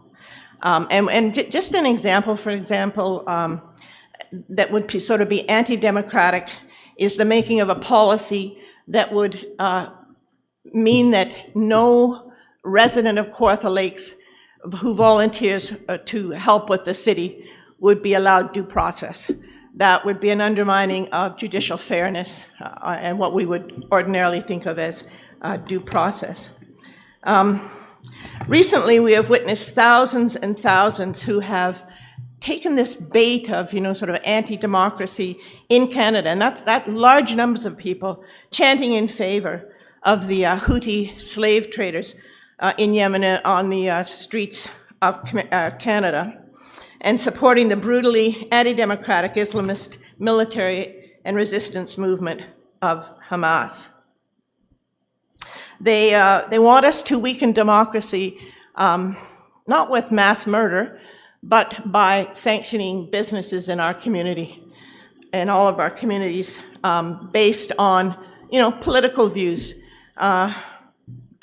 But even worse than that is social media, especially social media like TikTok, which we know skews its algorithms to promote the anti-Semitism and other forms of hatred that we are witnessing hundreds of thousands of Canadians publicly express on our streets.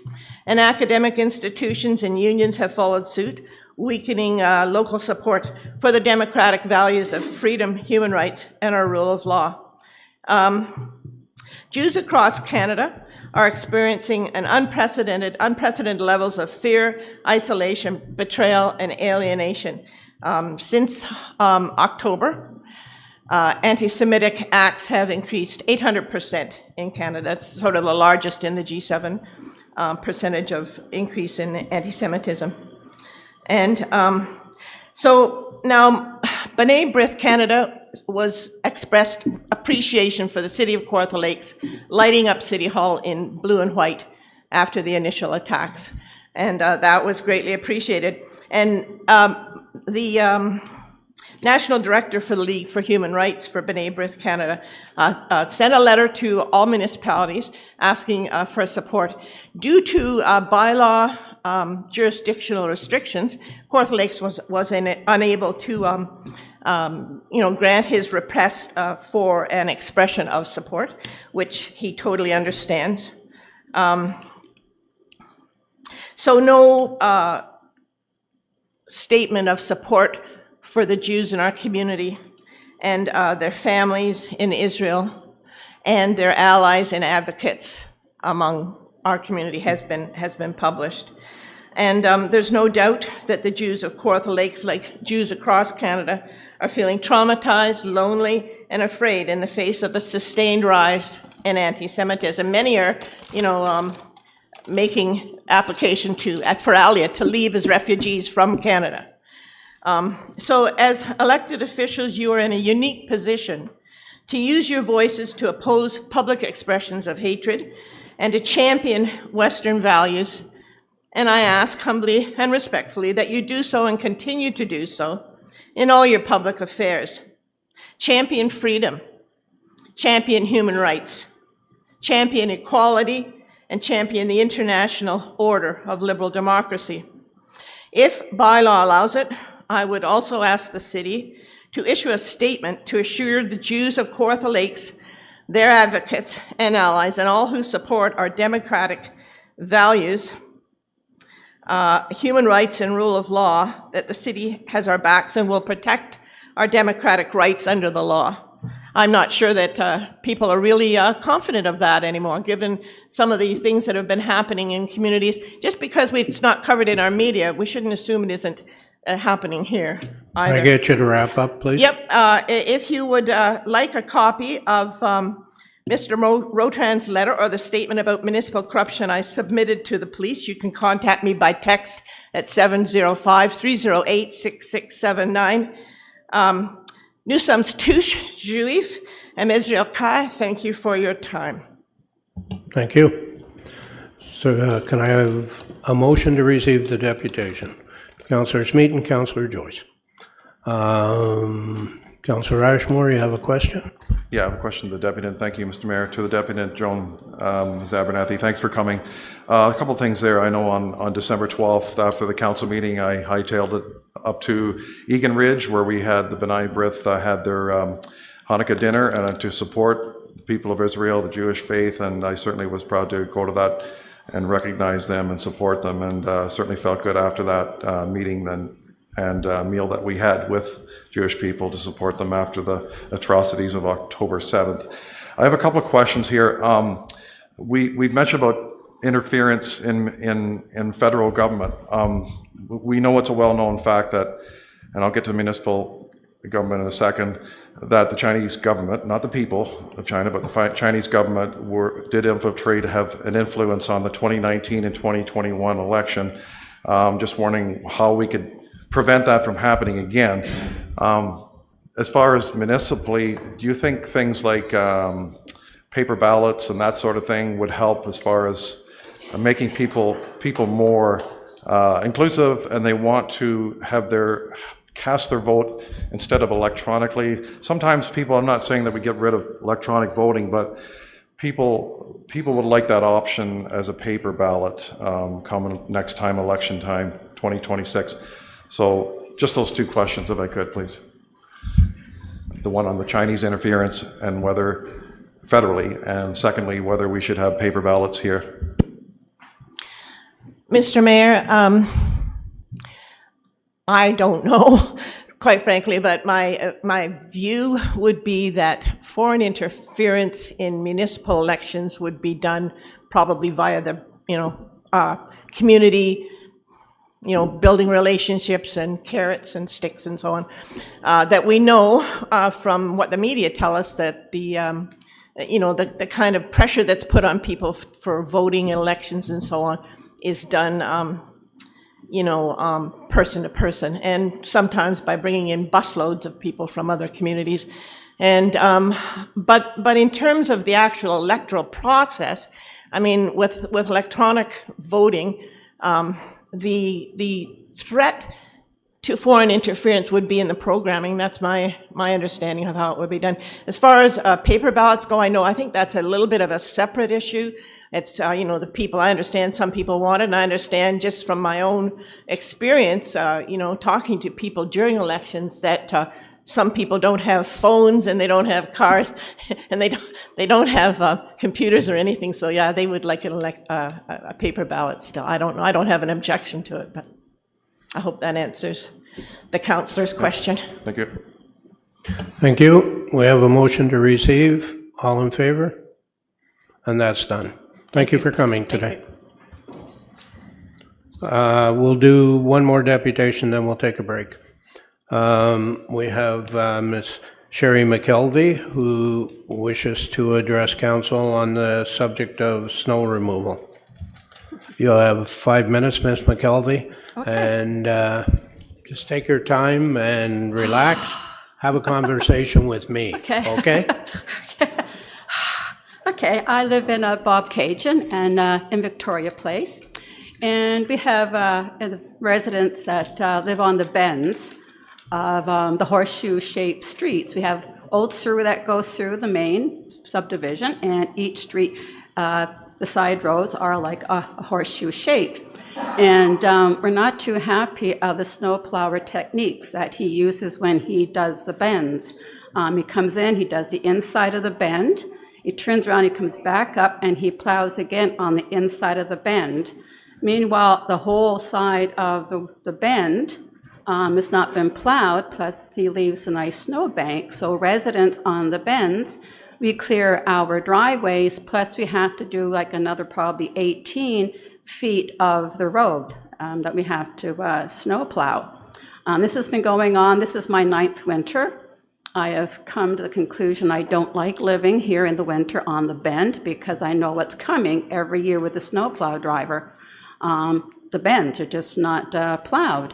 The new guy has come in now. He has taken upon himself he takes snow from the ditch and he plows across the driveways and he puts it into the neighbor's driveway. So he has been, putting the snow into a neighbor's driveway. He's not amused over that. And this past year, a plow driver has come in and he has plowed damaged every boulevard there is, lawn, and my ditch where I am, right across the whole front of my house, a neighbor's house, has been totally dug up. I have about this much of soil, grass, and part of the tar from the road all along in the in part of the house. And I just like to know why they can't seem to plow the bends. I come back up and do the wide end of the bend. As I say, we are doing our driveways, fine, but we have to, go onto the road to get rid of the snow banks that he leaves when he plows the bend, inside the bend twice. This has been going on before I moved in. I've been here since December 2015. Residents on the bend, they have been taking pictures of this. They've sent the town. It's been going on before we moved in. And I've got to the point I no longer contact the roads department because, here I am today talking about it. We've been dealing with Ron Ashmore. He's been out many times. He's taken pictures of it. He's contacted the roads. He's contacted engineering. And it's just gone, nothing happens. So that's my issue. Thank you, and well done. Oh, thank you. Okay. You're all sitting in your underwear, by the way, okay? So That's what I got told to do, to stick it on your underwear. It's not a pretty sight. No, it's not. That's why I look down. If you just stay there for a couple of minutes, there may be some questions for you, but first I'll get a motion to receive. Councillor Richardson, Deputy Mayor McDonald, are there questions for the deputy? Councillor Ashmore. Thank you, through you, Mr. Mayor, to Sherry and your husband Wayne. We've spent a lot of time together there, and rightfully so. I mean, we've been trying to solve this problem, and I've been working with Public Works. We had meetings there. We used to have site meetings, which was great, but I wish we could have more. I have talked to them recently, but you know, logging a case is fine, but it doesn't solve the problem. It doesn't solve the problem of trying to get these corners. If you know Victoria Place, I've been to every house, I've been to every corner of that community. It's 214 homes. Most of them are U-shaped, as you say, Like a horseshoe shape. Horseshoe-shaped roads, and they feed into one main road, Old Surrey Lane. And we, for example, when we have huge amounts of slush, they're furrowed right in front of people's driveways, and they have to, that's heavy. Snow blowers can't even blow them. And a lot of people don't have front end loaders. They can't push the snow, can't push that slush because it will freeze overnight. It's not just that, it's just, we need to get, sometimes it's done just right, and sometimes It's rare. it's rare. But we need to get it right all the time. And there's nothing wrong with getting something right all the time. And we just need to find a way. I would love to come back out. I'm through there the odd time, a lot of times. And the people are great to work with. They've been so patient with what's been going on, and especially with what happened in December with fortunately a lot of sod was plowed up, but we'll deal with that in the spring. But maybe I could I throw a question out, like, can we get some sort of uniformity and service in that particular subdivision? It seems to be right in that particular subdivision where we're having issues, or maybe a question through you to maybe the Director of Public Works, or how we could maybe rectify this, please. Well, I think, you know, when things happen, we have a process, and people can call in to the city number and register their concerns, and then they go to Public Works, and Public Works deals with them. Now, if it's always one area, and I won't agree that it is one area, because I hear from many people, and we know that the pressure is on when we have snowfall, that we have a very large municipality to take care of, and they are under the gun to get it done within a certain period of time. So I think we need to continue to work and to report issues as they occur, and that gives us the statistics to work with, so that we can, and so the Public Works folks can look at those statistics, and if they see that there is an area that is in particular demand, and I'm sure Director Robinson is sitting there and he's listening to this, that he will take it back and he'll look into it, why Victoria Place is being singled out, apparently, as a place that has issues with snow plowing. And I'm sure he'll deal with it. I don't see, talking about one particular area, because I know there are other areas that I hear of from residents where they feel the same, that plowing is deficient. But I also hear from other residents who tell me they have fantastic service. So I think continuing to report it, continuing to get those numbers in there so that they can look at them, so they can analyze them, is the way to improve our service. If it's not counted, it doesn't get corrected. That's the old quality adage. If you want something to improve, count it. And the more that people call in and tell us where their problems are, the better job we can do, because we'll take that under advisement and we'll look at it and we'll analyze it. And you're going to hear a report right after we take a break about customer service and the things we're doing and the things we're trying to do. So I would just encourage everybody to continue to use the system that's in place and work to improve the situation. Now, you say it's been 9 years, and sometimes Plus- it's good, and sometimes, and I can point you to other places in the city where they have similar experiences. So you're not being singled out as, we don't like those people in Victoria Place, because actually we love you. We think you're great. Well, I heard my husband was at Timmy's at one time. He was talking with his buddies, and one of the snowplow drivers came in, and he was talking to some other people, and he says, well, the people in Victoria Place are a bunch of complainers. So my husband came back, and he says, he held his tongue, and he held in his fist, but this has been going on like for 8 years. We've called, and I've quit, and I've been dealing with Mr. Ashmore, and here I am today. And I would encourage you to keep calling in when you see things that you feel aren't correct. I have your number off heart. I don't have Yep. to look it up. I have it off by heart because residents have been calling. Yep. That many times. So I just like to And have I it, think that's the proper solved. way, that's the proper way we can handle it. Okay. Okay? Okay. Thank you very much for coming today. Okay. Thank you. We have a motion on the floor to receive. All in favor? And that's passed, and we'll come back at 3 o'clock.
Okay, moving on.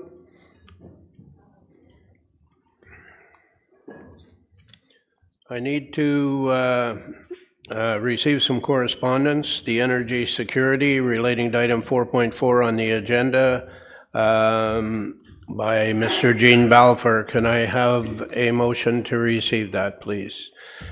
Councillor Richardson, Deputy Mayor McDonald, all in favor? And that's passed. Item 6.1 is an update on the status of the low-volume gravel roads program, and Mr. Michael Farquhar is with us. Anytime you're ready, Mike. Thank you, Mr. Mayor, and thank you, Council, for having me here this afternoon. So this report is an update to a pre-existing program that came about through a resolution that was passed in 2020. So the resolution directed staff to report back on the cost to hardtop low-volume gravel roads. Staff then reported back in 2021 through report ENG 2021-014. So this identified approximately 63 kilometers of existing low-volume gravel roads within built-up areas, hamlets, villages, towns. The report also gave an average estimated cost to upgrade gravel road segments to hardtop roads. Through the Council Resolution CR 2021-3112, that report was received by Council. In January of 2022, report Corp Report 2022-001 was brought forward to Council. In that report, it identified the cost to upgrade those gravel roads in the original engineering report at $6.8 million. It then proceeded to allocate approximately $2.5 million of OSIF funding to that program over a period of 2023 to 2026. Council then proceeded to fund in 2022 approximately $2.5 million worth of work, and then in addition in 2023, $1.1 million worth of work for approximately $3.6 million dedicated towards this program. In 2023, staff committed or completed approximately 19.8 kilometers worth of that program. So that program for upgrading the roads included ditching, road base repair, culvert replacements, re-graveling, and then hard topping of those roads. Within the 2024 capital budget process, the report CA 2023-005 was brought forward to Council. Within that report, there was recommendations towards the program so that it paused any additional funding to the program in 2024. It also removed $1.218 million from the program and returned it to the reserve.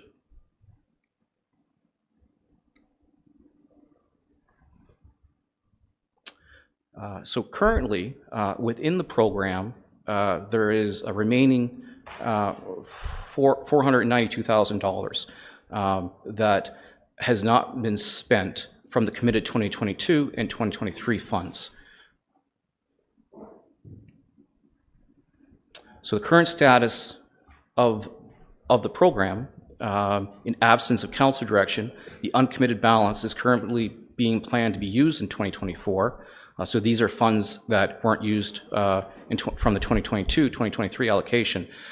So the chart within the report and in the presentation outlines the roads that we're currently looking at hard topping.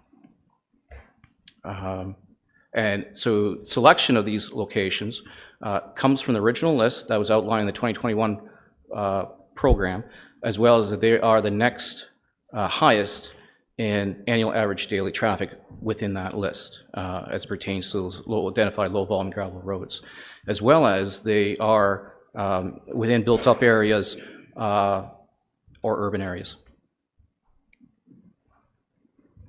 So staff will continue with, currently with the low gravel volume road program in 2024 to exhaust the remaining OSIF financing as identified as $492,000 to the roads that were shown in the last slide. Subsequently, council could recommend that the $492,000 in the Ontario Community Infrastructure Fund, OSIF, financing the low gravel volume roads capital program be reallocated to the 2024 rural resurfacing capital program and applied to capital projects then as determined by the city treasurer, so as to displace the balance of the $992,000 in the asset management reserve, which could be then returned to the asset management reserve. Or that gravel roads identified, so the remaining gravel roads identified in Appendix C. So those are the balance of the program, less what we've identified as being completed in 2023, in addition to proposed work in 2024. So those roads identified in Appendix C, which remain unpaved or uncompleted, be included between 2025 to 2031 within the rural resurfacing capital program. So financial impacts. If council discontinues the low volume gravel road program in its entirety, the net financial impact would be a returning of that $492,000 to the asset management reserve balance. If council further directs the gravel roads identified in Appendix C to be resurfaced that have yet to be worked on, they could be paved over the period 2025 to 2031 with an annual funding of $549,000 to the rural resurfacing program. So that would be, though, in addition to the existing yearly funding that we asked for the existing inventory, as identified in the last paragraphs there. Any questions? Thank you. Looks like we got a few. Councillor Smeet. Thanks, Mr. Mayor. Through you, was a lot of, I'd like to simplify what's a very, very complicated issue, and thank you for all the help you gave me walking through this document. Bottom line, $500,000-ish left in the pot. What do we want to do? Do we want to continue this and move on, or do we want to look at another option? That would be a fair statement, number one. You have this much OSIF left over. Are we continuing with this program, or do we want to look at other options? Would that be that sounds right for step one? Through you, Mr. Mayor, to the councillor. That's correct. So we've identified the balance of $492,000 roughly. That's remaining. So I have a question for Dr. Found, I think. I think it would be for him. Is there prudence to putting this discussion on hold until we hear the review in March about what we're doing with the 5-year roads program? Is there any, to me, my brain after all of this over the last week came to just wondering if we hear back on that first, because there might be information there but I'm asking Dr. Found that question, I think, because it comes into that whole asset management piece, or Director Bukaboom. I'm looking for their wisdom on that question, I think. I think it's them I'd be asking. Through you, Mr. Mayor, to the councillor, that is certainly an option that council could exercise at this time. But my understanding is that probably this decision could still be made today without really adversely impacting any other decisions that may be made in consultation with the report that will come in March on the 5-year roads plan. Okay, thank you. Thank you. Councillor Yeo. Thank you, and through you, Mr. Mayor. I'm not going the grand scheme of this whole question right now. I'm looking at a very small part of it. One of your slides said, in absence of council direction, this is where we want to go. Now, at budget time, and I'm not being selfish here, but at budget time, we talked about North Bay Drive and Horseshoe Crescent. And I was of the opinion at that time that it was council direction at that time to include Horseshoe Crescent because North Bay Drive was being done. So just that one line about absent council direction, is it my misunderstanding, or is Horseshoe Crescent? going to be done irregardless, and it doesn't need to be in there. It's on Appendix C, but it was also, I thought at budget time, decided it would be done. So The answer at council, the answer at budget time was it was included. I fully expect it to be done. And that's just my clarification that I'm looking for, yeah. So it is still in Appendix C, but I realize Appendix C still has all of these roads in it as well, so it hasn't been updated, I guess. Okay, thank you. Through you, Mr. Mayor. So Councillor Yeo is correct. So the street he was speaking about was in the original program. However, at budget time, it was funded then separately because it hadn't that street hadn't been funded. So the 2024 funding for OSIF didn't happen. That street wasn't selected in 2022 or 23 to be done. However, at budget time, that street was funded through the into the rural resurfacing programs outside of this program. Thank you. Okay. Councillor Richards. Great, thank you. I'm going to go down this road. Is that a Here pun? we go. Yeah, I was trying to be funny. You picked up on that. This, it's great that we want to do this project, but I still struggle with some of the criteria of some of these roads that have been picked. For me, I look at it and, originally when I was in full support of us, moving forward with this program, we were supposed to focus on those gravel roads that were in towns, villages, hamlets, or built up lakeshore, which were problem areas for operational. I've seen some roads that have gotten done in the past year. Absolutely, I wouldn't have agreed that we should have done them because there's other ones that take a higher priority when you're looking at urban roads that need to be, looked at, especially, we have some hard top roads that are falling apart and we're not managing and upgrading appropriately. So for me, and it should come down to data, it should come down to traffic count. So for me, I look at this document and I feel like it's flawed, and I think we need to have a more fulsome conversation around it to make sure that we are doing our due diligence and representing our residents when we are picking through that. And when you go into that report on page 5, and we're not there yet, we've got 3 options in front of us. So Yeah, let's deal with the presentation right now. We'll get to the report. That's where I'm saying the presentation for me is I've got concerns. Thank you. Councillor Warren. Through you, Mr. Mayor, and I think we have to realize that why we're doing this. We're doing this because data, it's got to show that it saves money. So the reason that we're going from gravel to hardtop is to save money and to have more life in the roads and less maintenance. And so that's the reason. And looking at the previous reports and talking to a previous councillor, I believe there was supposed to be some information from Oro Medonte. Oro Medonte did all the roads. They hard topped all the roads. Not did they just tar and chip, but they actually did asphalt. So I understand that we were going to follow up on that to see their data and how it's worked, whether you do a tar and chip versus asphalt, how many extra years you get, how much savings you get from maintenance. So did we do that? Did we follow up with that municipality? Through you, Mr. Mayor, to the councillor. So we met years ago with Oro Medonte to look at what they were doing with regards to a lot smaller inventory, though, upgrading their gravel roads, and more so the rest of the inventory they were actually paving, so overlaying existing hardtop roads as well, your general tar and chip roads. So we did meet with them. We met the local councillor from the wards have changed since then, but really from Councillor Perry's area, and we went to Oro Medonte and took a look at their program.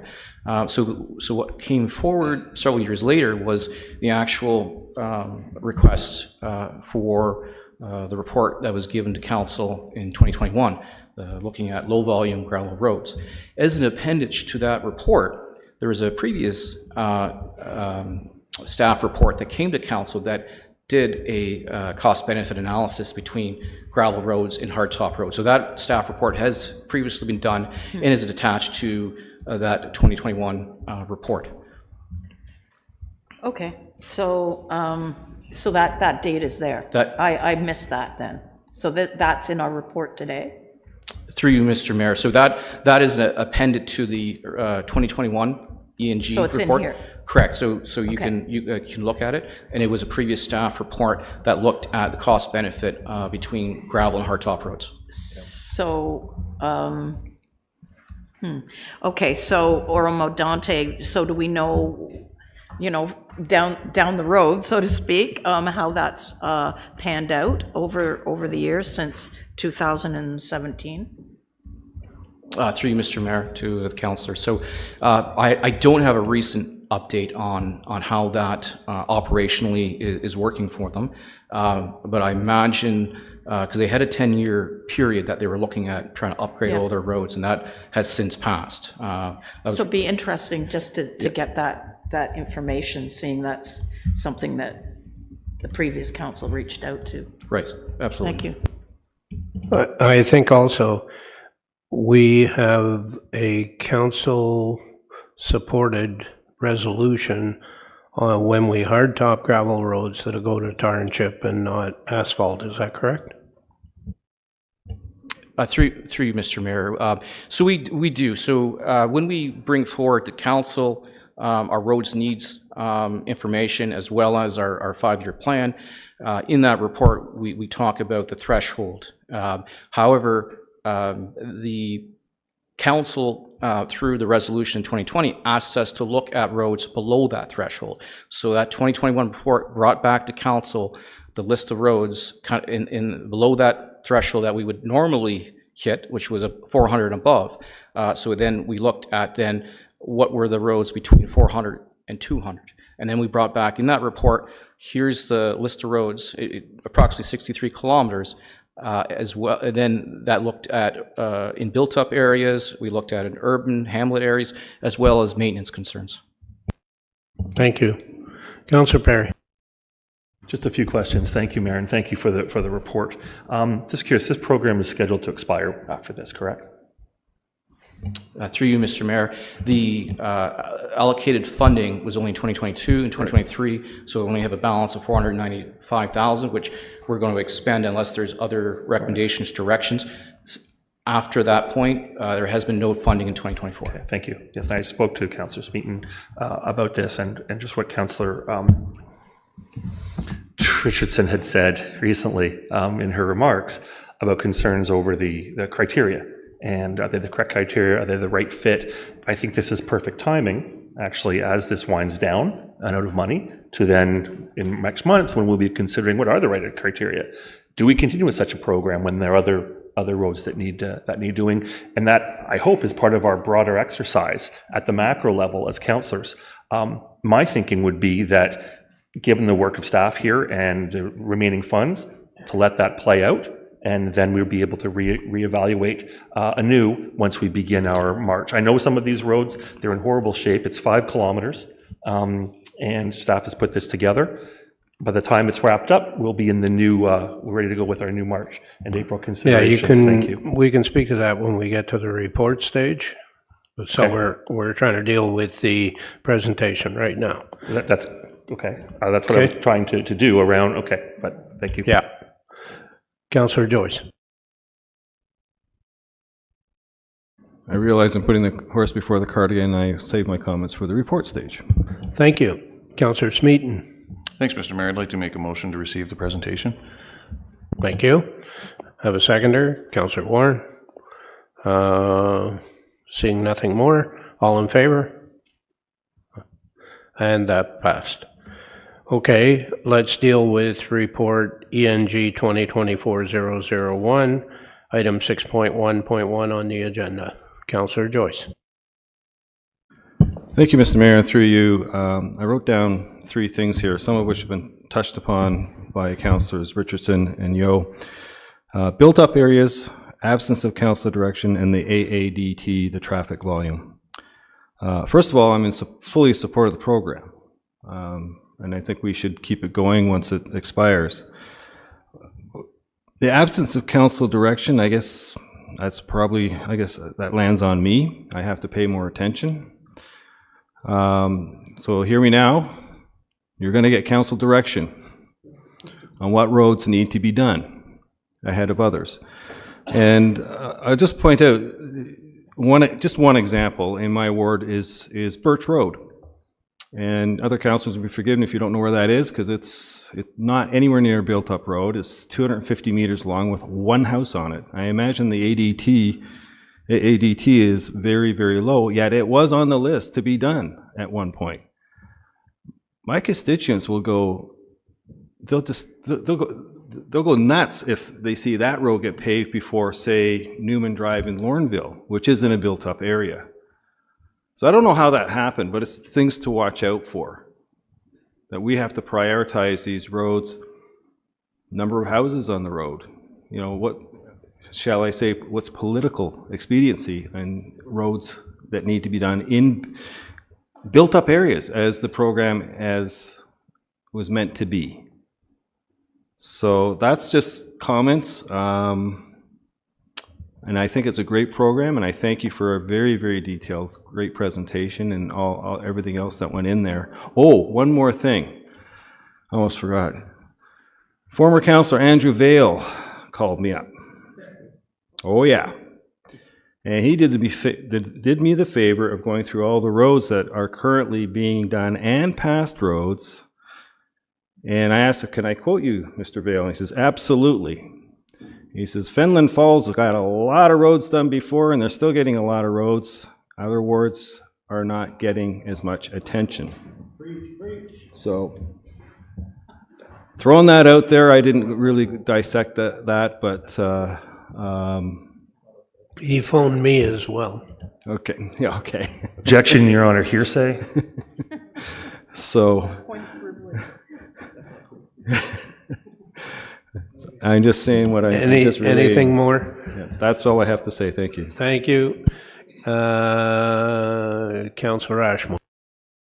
Just to thank you, through you, Mr. Mayor, to Manager Farquhar.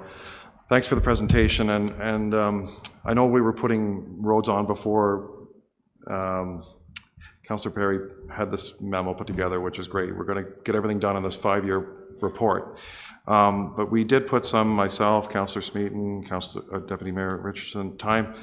I know in my case there was, and we've looked at this road before, Post Road, and from one section, from a certain section to the other in Shoreview Row. I actually had a memo that was passed, thanks to the clerk's office, I got it today, CW 2023-272, that these two roads would be just as decision units, but I didn't see them as decision units. I was just wondering how they may have slipped through the cracks. I know, I'm not asking for them to be put on, but I'm just saying that, you know, we did have a memo that these would be at least put on as decision units to at least look at. Please. Through you, Mr. Mayor, to Councillor. So I'm aware of the memo. I emailed back and forth with Councillor Ashmore in regards to it. I believe the memo, though, was in direction to decision units for the capital budget and not decision units for the specific program. So my understanding is that those decision units were not funded through the capital budget. So they died. Okay, it said here, considered a decision unit 2024 gravel road conversion program. That's what we're talking about, I assume. Or I know we are. Through you, Mr. Mayor. So at the time of budget with those decision units, because the program was not funded in 2024, so there's no money allocated for roads to be done in 2024. So those, my understanding, and maybe Dr. Fallon has an add-on to it, but that's why those roads were not funded. Okay, so there. Just another question. There are some funds that could be available to increase this this fund, if so needed. And we don't know yet. We don't know. That is, I think, if you see the report. we have a choice of either putting the money back into another program, or we can continue with what is in the books for this year on that program and use up the available money, and then council can make a decision on whether they want to go forward with this program or make it part of the gravel road program or whatever their choice is. But we're not adding anything to what's there right now. But we have an update on the 5-year roads program, and we have the response to Councillor Perry to come forward where council can make recommendations on what it wants to do with roads. Okay, so finally, that would be the appropriate time to input something? I would say so. All right, thanks. Who hasn't spoken yet? Councillor Warren. Through you, I was just wondering, in the report, a lot of the roads have, Fenelon Falls, others don't have anything, Woodville, it's kind of hit and miss. Is it possible going forward that we have where all these roads are? If that's possible. Through you, Mr. Mayor, to the councillor. So we have overall mapped all the gravel roads. It's an appendix in the report as well as in the original 2021 report. We've mapped out what was done in 2023. We can provide a map for the balance of the program.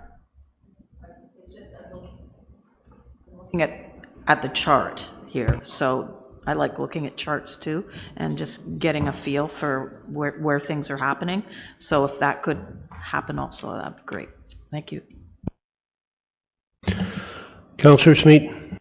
Thanks, Mr. Mayor. Through you, since there's no decisions being made at Committee of the Whole, I just wanted to say that obviously this is a great conversation. I think everybody will do their homework the next 2 weeks, and someone will probably have that perfect motion. I think we've all said the same thing, at least 3 of us for sure, that we're waiting for this March presentation. And this conversation was absolutely perfect.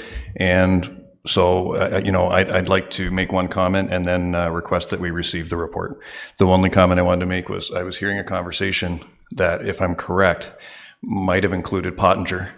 And I just wanted to make sure that the constituents in Ward 5, if they're watching, I'm in regular contact with Director Rojas and feel very good about that decision and its progress. So I just want to make sure I don't get into a conversation that was getting a little muddy. But I think we need to receive this report, and we have a lot of great conversation here. And I would expect over the next 2 weeks we're going to come up with a really great next step. And I'd like to thank Manager Farquhar, because it was just, I thought, really concisely presented. We know exactly what we need to do. Thank you. Councillor Richardson. Thank you, and through you. And I'm echoing the same sentiments as well.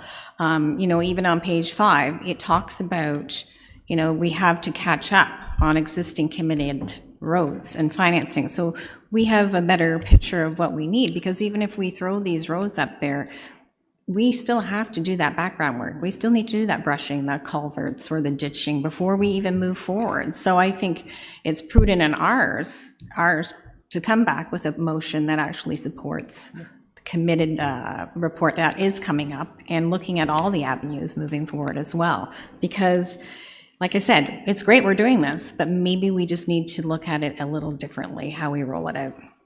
Thank you. Councillor Perry. And just on that segue to Councillor Richardson, I mean, we may decide in March or through our deliberations that we don't like this program, or that it's not needed, or we don't like the way the criteria are. I want to set new ones. So I would put that out there as an outer marker. And I would just think that, if we're able to proceed with this as it wraps up to its logical conclusion, that's excellent timing. So thank you. Thank you. So, Councillor Smeaton, you made the motion as printed that the report update on the status of the low-volume gravel roads program be received, and that this recommendation be brought forward to council for consideration at the next regular council meeting. Is there a seconder? Councillor Perry, all in favor? And that passes. We'll now move on to consent matters, and we have that all of the proposed recommendations shown in section 7.1 of the agenda be approved by the Committee of the Whole in order that they appear on the agenda sequentially numbered and forwarded council for consideration at the next regular council meeting, save and except 7.1.1 and 7.1.6. Can I have a mover and seconder? Councillor Yeo, Councillor Joyce. Councillor Perry, you wanted to say something? If I could, and perhaps it's out of an abundance of caution, but for possible pecuniary interest in 7.1.2 to provide any no perception of bias. My dear late mother Mary was very active in the Fenelon Falls Grannies for Grannies, so I just want to make sure that I disclose that publicly before the consent is adopted. Thank you. So noted. All in favor? And that passes. Councillor Richardson, you had 711 as your extraction. I did, and through you. And I do want to recognize that this isn't a presentation, but I do want to recognize that Manager Babcock has put together a really good presentation for us to look at. And the last term of council being that deputy mayor, I was able to do a lot of public engagement through the Did You Know series and heard from a lot of residents. And it's really amazing to see the direction that the manager is taking. We're looking at measuring our service commitment to our residents. This is a good news story, so I thought it'd be an awesome opportunity to give him at least 5 minutes just to explain it. So thank you. Thank you. Manager Babcock, would you like 5 minutes? I'll take 5 minutes, sure. Through you, Mr. Mayor, to the councillor. Thank you for the opportunity. I share in your enthusiasm for this work that we're about to embark on. It's been quite a journey in putting together this strategy. This really came out of the Empower program, which was an internal program that was put together by CAO Taylor, where there were 3 separate pillars, of which improving our public service was one of those primary pillars. And one of the gaps that was identified initially was the lack of strategy. And so we really needed to put something in a framework in place to help guide us in the future. And so basically that is the document that you see in front of you today. There was quite a bit of research that went into this work. We did an environmental scan across the province. We looked at customer experience strategies from Sarnia to Milton to Burlington, Mississauga. We actually reached out as far east as Halifax. We reached out as far west as Vancouver. We looked at Boston. We looked at Miami-Dade. My favorite one was actually a strategy from New Zealand. They're leading edge when it comes to a lot of this work in municipal government as well. So the strategy is basically made up of starting with establishing a vision. From there, we have 5 values that we have committed to. And the rest of the strategy is built around those 5 values and putting together action plans on how we live those values day in and day out. A big piece of this is looking, as Councillor Richardson mentioned, around measuring our performance and using data to ensure that the actions that we're taking and the decisions that we're making are data-driven. The one thing I will say just a bit that is a little bit unique to this plan is when I was doing the environmental scan and looking at all these customer experience strategies that exist in other municipalities, it became very evident that most of these strategies are written by external consultants. And one of the things that brings me pride about this one is that this is written in-house. And so not only did we probably save $150,000 by not using an external consultant, but also I believe that this strategy represents the voice of the community of Kawartha Lakes, not just what an external consultant has brought in and thinks is a best practice. Not to say we aren't looking at best practices, of course we are, but this really does, in my opinion, hopefully represent the voice of Kawartha Lakes. Thank you for that. We have a couple of folks who want to speak to it. Deputy Mayor McDonald. Yeah, thank you, through you. Thanks, Steve, for this presentation here. You and I have had a couple conversations before, and as you all know, and it was one of my items that I was going to continue with what Councillor Richardson has done so far with the communication. I just want to point out that your biggest customer is the 8 people sitting around this table, because we represent 70,000 people, okay? And that's where I want to focus on, is how I can make it better for everybody sitting around this table to have better communication. Whereas all the other departments only worry about the departments, we worry about all departments. And that's where my focus is going to be. And so I'm really looking forward to working with you in the future and that with the help with my fellow councillors to feed me the information which is important to you, that we can continue with serving our people better, quicker, and so on. So thanks for that. Thank you. Councillor Joyce. I'd like to distill it down to 3 words of critique. 2 thumbs up. No, I think it's very well done, and I especially like this particular rewarding failing forward in the spirit of continuous improvement. I like that. Thank you. Thank you. Councillor Ashmore. Thank you, Mr. Mayor. And I want to thank Manager Babcock. He's been a phenomenal work he's done, and his staff. And wanted to thank Deputy Mayors Richardson and now McDonald, and what they're going to carry on doing, what they established here. We've had some really good conversations over the phone and in person, and you've been really accessible, and you've really been creative in trying to improve things, and you have. In my opinion, the customer service people, they're the salt of the earth. They are the front line in the city, and people come to the customer service, whether I go to Omimi or here in Lindsay or Bobcaygeon. Their job is 10 times harder than mine, and they have to navigate every type of question that gets thrown at them, and I certainly want to thank them as well, our customer service staff, because they do a great job. We've talked about lots of things, and things like the case system, which is great, and I know we went into JD Edwards support and that sort of thing, where it was something that we could maybe build upon that, maybe have something more in-house. We know that it was basically the JD Edwards case system was meant for equipment, contract work orders, and warranty claims. That was how it, from Oracle, that's how that software is developed and used in the world, which is very important sector of the business world. But we're all in the customer service business, and what Deputy Mayor McDonald said, we're on the front line too as councillors, and we really appreciate your help that we can get these jobs done quicker. And everybody wants positive results. That's all we want. And there's lots of things we could do. I was just thinking the other day, if you have something,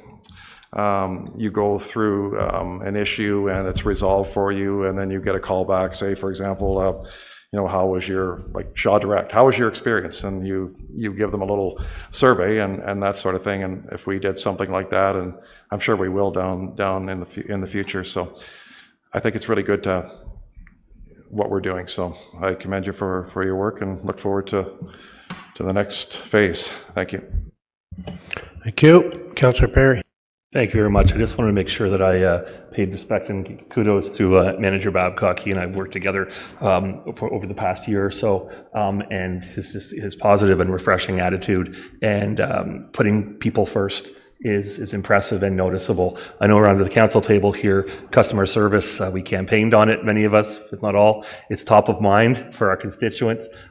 Mayor, you were able to work with the Deputy Mayor at the time, Councillor Richardson, to put this front row center in the window, and now it's great to hear that Deputy Mayor McDonald will be picking this up as well. But I really wanted to pass on my congratulations and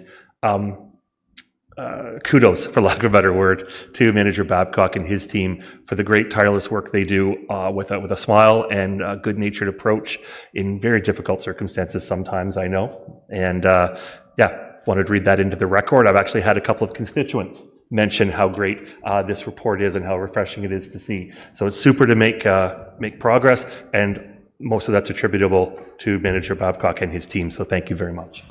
Thank you. Councillor Richardson, did you want to move the recommendation as printed? I will move the recommendation as printed. Thank you. Seconder, Councillor Warren. Oh, did you want to speak to it?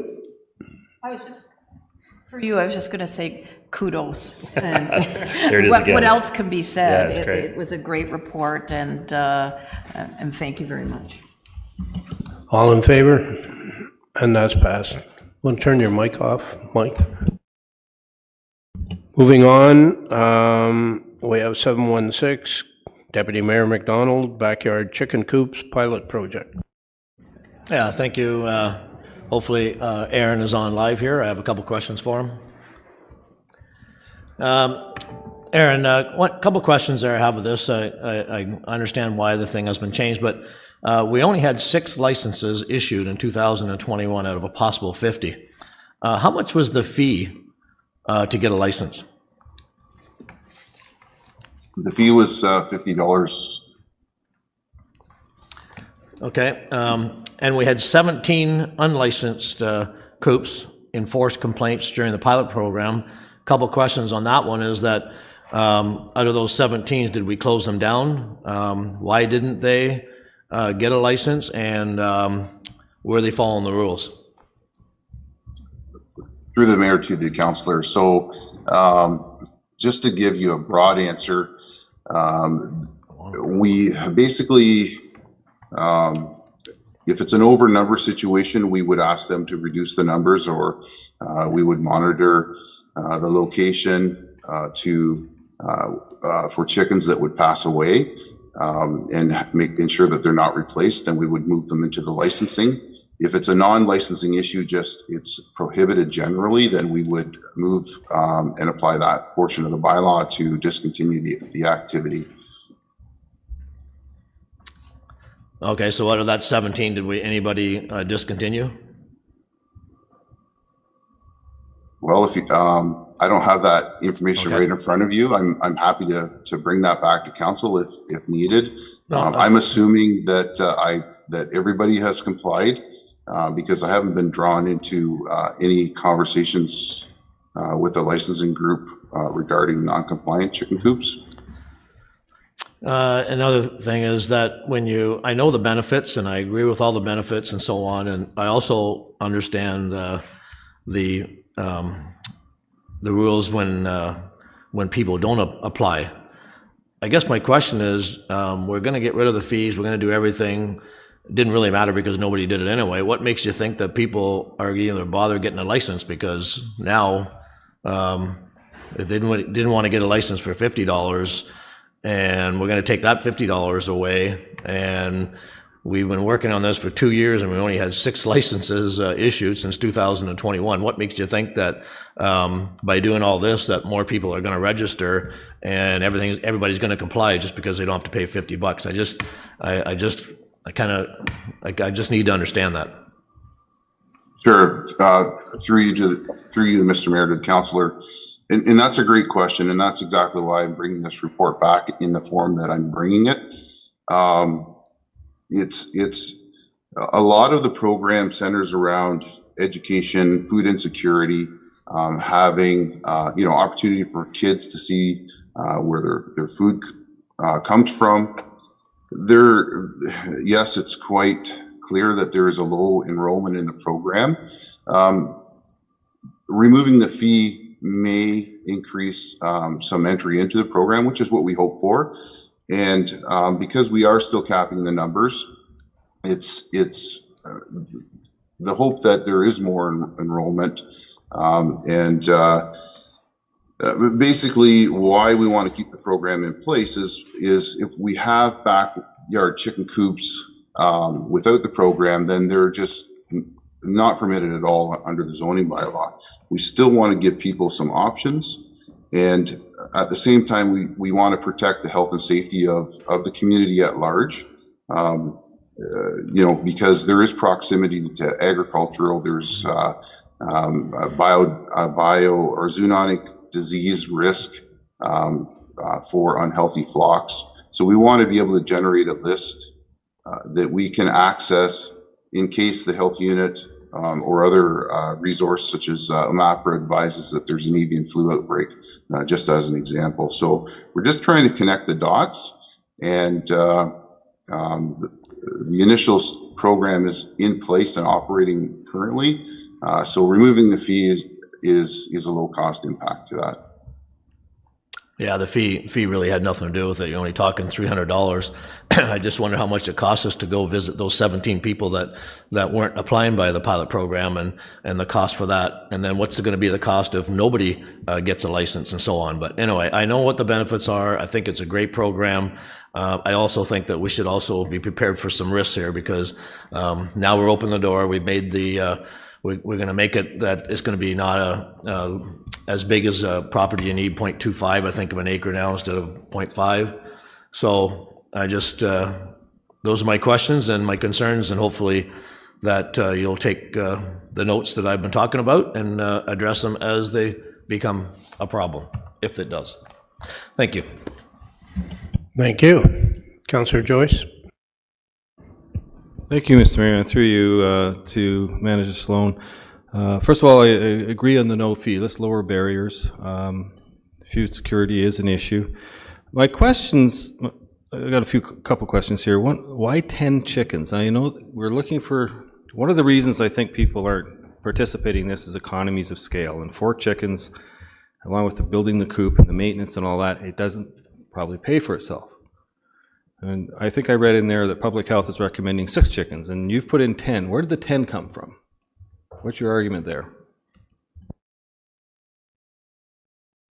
We're just, through the mayor to the councillor, we're trying to find some balance because we want to encourage enrollment in the program.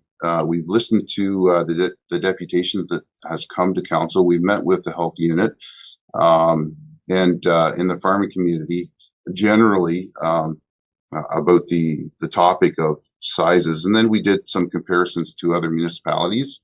It seems like 10 is that magic number, and so I'm hoping that that's going to work in favor of the program here. Okay, thank you for that. I was looking for some, you know, it'd be nice to have some actual data that shows economies of scale. Like, where's that break-even point? Is it 7.5 chickens? Is it 8? You know, that type of thing. But okay, we can go with 10.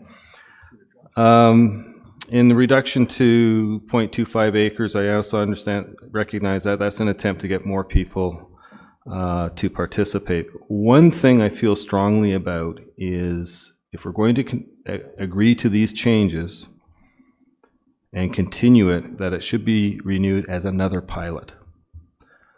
And I say that because going from 4 to 10 chickens and shrinking the square footage down, I want to say pilot so that it's easy. I know we can still change the bylaw, but it's just easier to change, politically speaking, when it's a pilot. And we get a lot of pushback from people complaining about 10 chickens next door to me. Then we make changes accordingly. Okay. Councillor Richardson. Thank you, and through you. And I was actually going down that segue. We've done the 2-year pilot project. We're looking for permanent adoption with some changes put in there. And I really like that you've put that recommendation for the family food grower. That's a great recommendation. So if we have issues, you're going to bring it back to council, right? Through the mayor to the councillor, yes, if it's becoming problematic and we're exposing issues, then yes, it will come back to council. And because my other option would be to look at removal of the program. And that's the clarification I was looking for. I think, you know, we have done the 2-year pilot. You've done an exceptional report here with some new recommendations moving forward. And if it does become something that we need to re-look at, then it will come back through your lens and we will have a look at it. Thank you. Councillor McDonald. Thank you. Just one other thing. I also didn't see any fines for non-compliance. I'm not sure if that's, there must be fines somewhere to do that for non-compliance, because there is also a risk factor that we have to keep on thinking about. Is there fines? We have two, through the mayor to the councillor. That's a great question. We do have two systems. So we collect fees for service, and the other end of it, we have fees for non-compliance.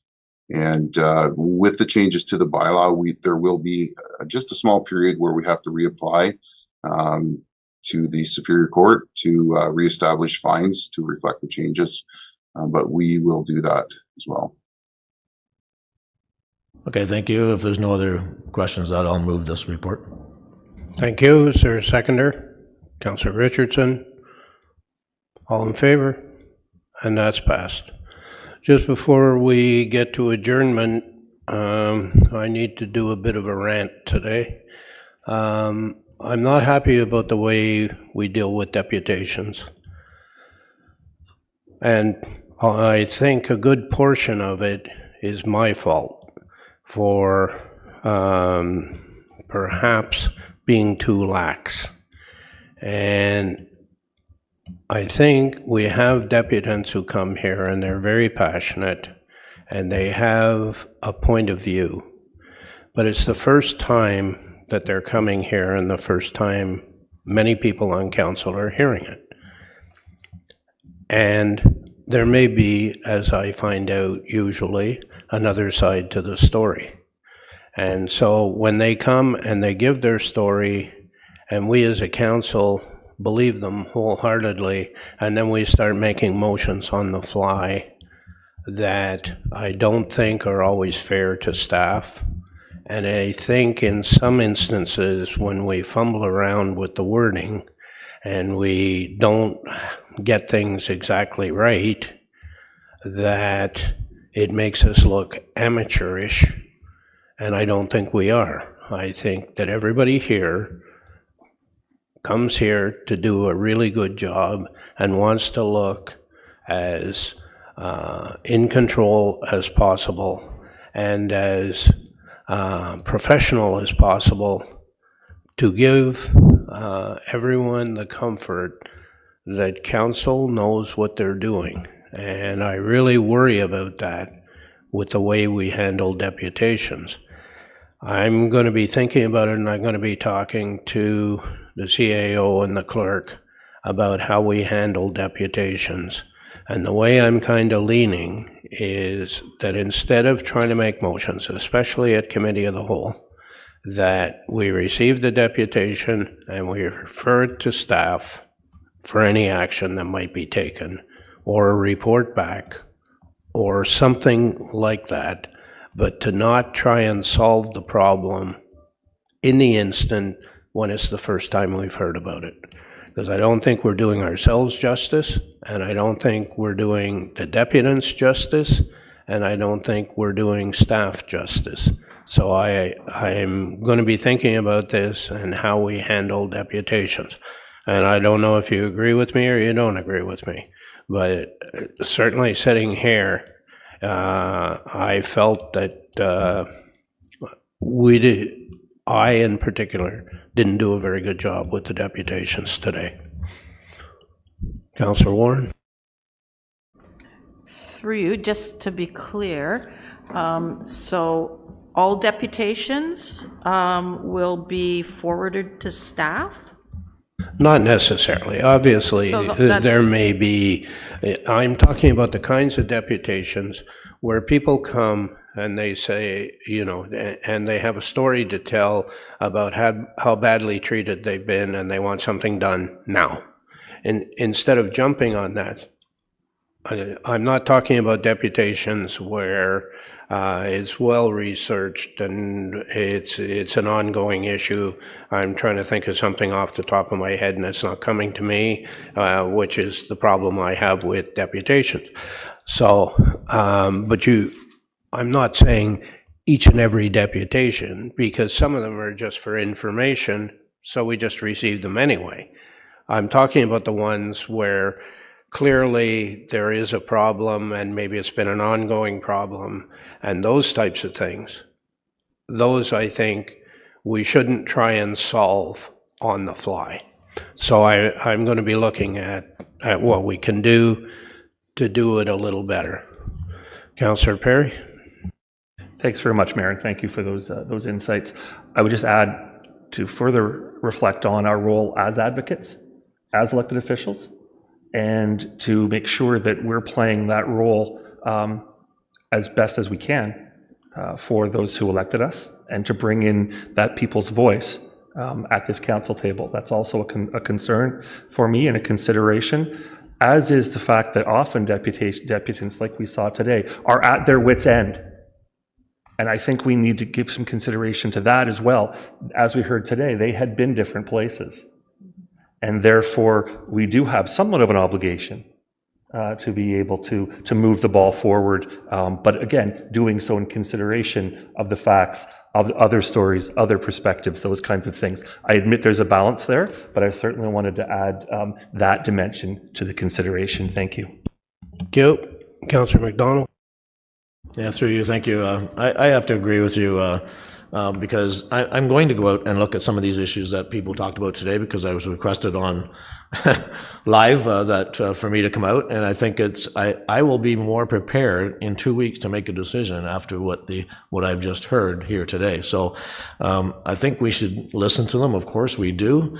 And then we have 2 weeks to kind of make up and do our investigation. And I think it's all our responsibilities, whether it's somebody coming into my ward or mine going into Mr. Perry's ward, if he wants me to come or whatever, to do, not really, and look at the situations and have a real look at it. And sometimes I've been out to lots of places, but I'm telling you, once you go out there and have a look at it and review it, piece of paper is nice, a map is nice, but until your feet on the ground and looking at what you're talking about, we can all make a better decision in 2 weeks on what we heard today, I think. Anyway. Thank you. Councillor Ash? Yeah, I think if deputants come in and they get it all out in the open, which is good in my opinion. Of course, we don't want to, sometimes language gets out of control, which is unacceptable. That's quite rare. But the deputants today, they had different reasons why they were here, and we need to hear them. Perhaps, maybe, I think we're only 3 hours today, but perhaps another meeting of committee the whole that was discussed last year, a couple of years ago, I think the last term, that maybe that might solve this problem, that we have an extra meeting per month or every 2 months. It doesn't have to be every month, but just to accommodate for those, deputations. So if they get too many. We're not complaining about the people coming to us, and we're not complaining about the length of time it takes. We're complaining about, I'm complaining about how we receive them and how we deal with them. And I don't think we're doing justice to it. I think we need to do it differently. And I'm going to have discussions with the CAO and the clerk and come back to you with some thoughts on how I think it should be handled. So, Councillor Smeaton. Thanks, Mr. Mayor. Through you, I don't think we're all off each other's pages. I think Deputy Mayor McDonald is bang on that, having those 2 weeks to go and research and do those things is encouraged. I don't hear you discouraging Councillor Warren's opinion that it's a good thing that Committee of the Whole had that much discussion. You're just trying to establish some etiquette. That's what I'm hearing. And I think we're all correct. We can have discussions when people are presenting, and should. That was a really healthy discussion a lot of the time that led us to knowing what we'll do these next 2 weeks, where we will go in the next 2 weeks. But if I'm hearing you right, you're not discouraging discussion. You're just saying, let's have some etiquette and establish how this is going to look. And that sounds very sensible to me. Thank you. Councillor Yeo. Thank you, and through you and to you, Mr. Mayor. I don't envy the task ahead of you, to try and come out of your think tank with something that's going to both be democratic and appease the people and the people around this table was a tall order, and I wish you luck. Thank you. Thank you. Councillor Perry. Yeah, just in a last summation, perhaps a little more food for thought. I think we need to look also at the nature of deputations as either the symptom or a cause as well, right? In terms of what's pushing, is there a push factor? Not just the deputations that we see today, but under the surface, under the hood, why might we see people coming who are frantic or seeing as this is the last resort? I use the word systemic today, and I stand by it. And I think that You know, a classic example are the staffing shortages we're encountering in the planning department, for example, right? If there are delays there, I would just want that to be part of the factoring as well. If we're looking at other processes or problems that are pushing deputants to council that could be resolved upstream. For example, if systemic change can be made, and we all stand ready to help with that. Thank you. Thank you. And again, I'm not complaining about deputants coming here. I'm more than happy to have them, and I'm glad they're coming. I'm more concerned about how we deal with them when they do come, and that we do it in a proper manner, and not just fly by the seat of our pants. I don't think anyone wants to fly by the seat of our pants, Mayor, but I'm just thinking as well, on your words there, how do we, when it gets to us, rather than us having to sort it out, there are proper processes and procedures in place. If those are working, we won't need to get to that stage and risk a seat of your pants potential, is what I'm saying. Thank you. Good. Councillor McDonald? Yeah, through you, just Mayor.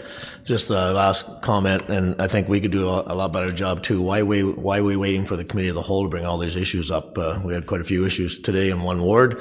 Maybe councillors need to talk to each other and maybe sort some of these things out before, because now we've got 2 weeks to go around and look at numerous problems that we just heard today. So maybe a little more communication between all of us might help to resolve some of the issues a little quicker, and we could be a lot smarter the day of the committee of the whole and so on. So throwing out to everybody that if you have issues in your ward, let's all talk and ask before the committee of the whole, and that might save some time, in the future. And if anybody has any suggestions for me for managing them better, I'm open to it. So, Councillor Richardson. Thank you, and I just want to take the time to applaud you for having this discussion today, because you're right. We have different avenues that are coming in front of us, and we do need to respect the deputants, we need to respect the councillors, and we definitely need to respect our staff. And I appreciate you taking the time today to bring this out. Thank you. Councillor Yeo? Thank you, and I was almost done until Charlie, or Deputy Mayor, spoke. And I do agree that communication is a big factor. Just watch the fine line between transparency and communication, because it's a fine line when we come to council with our minds made up and with the lack of debate. So, thank you. Thank you. Okay. We don't have any memorandums, so we'll move motion to adjourn. Councillor Warren and Councillor Yeo. All in favor? Thank you. Thank you for coming today. Councillor Perry, I need you for about 5 minutes. Thank you.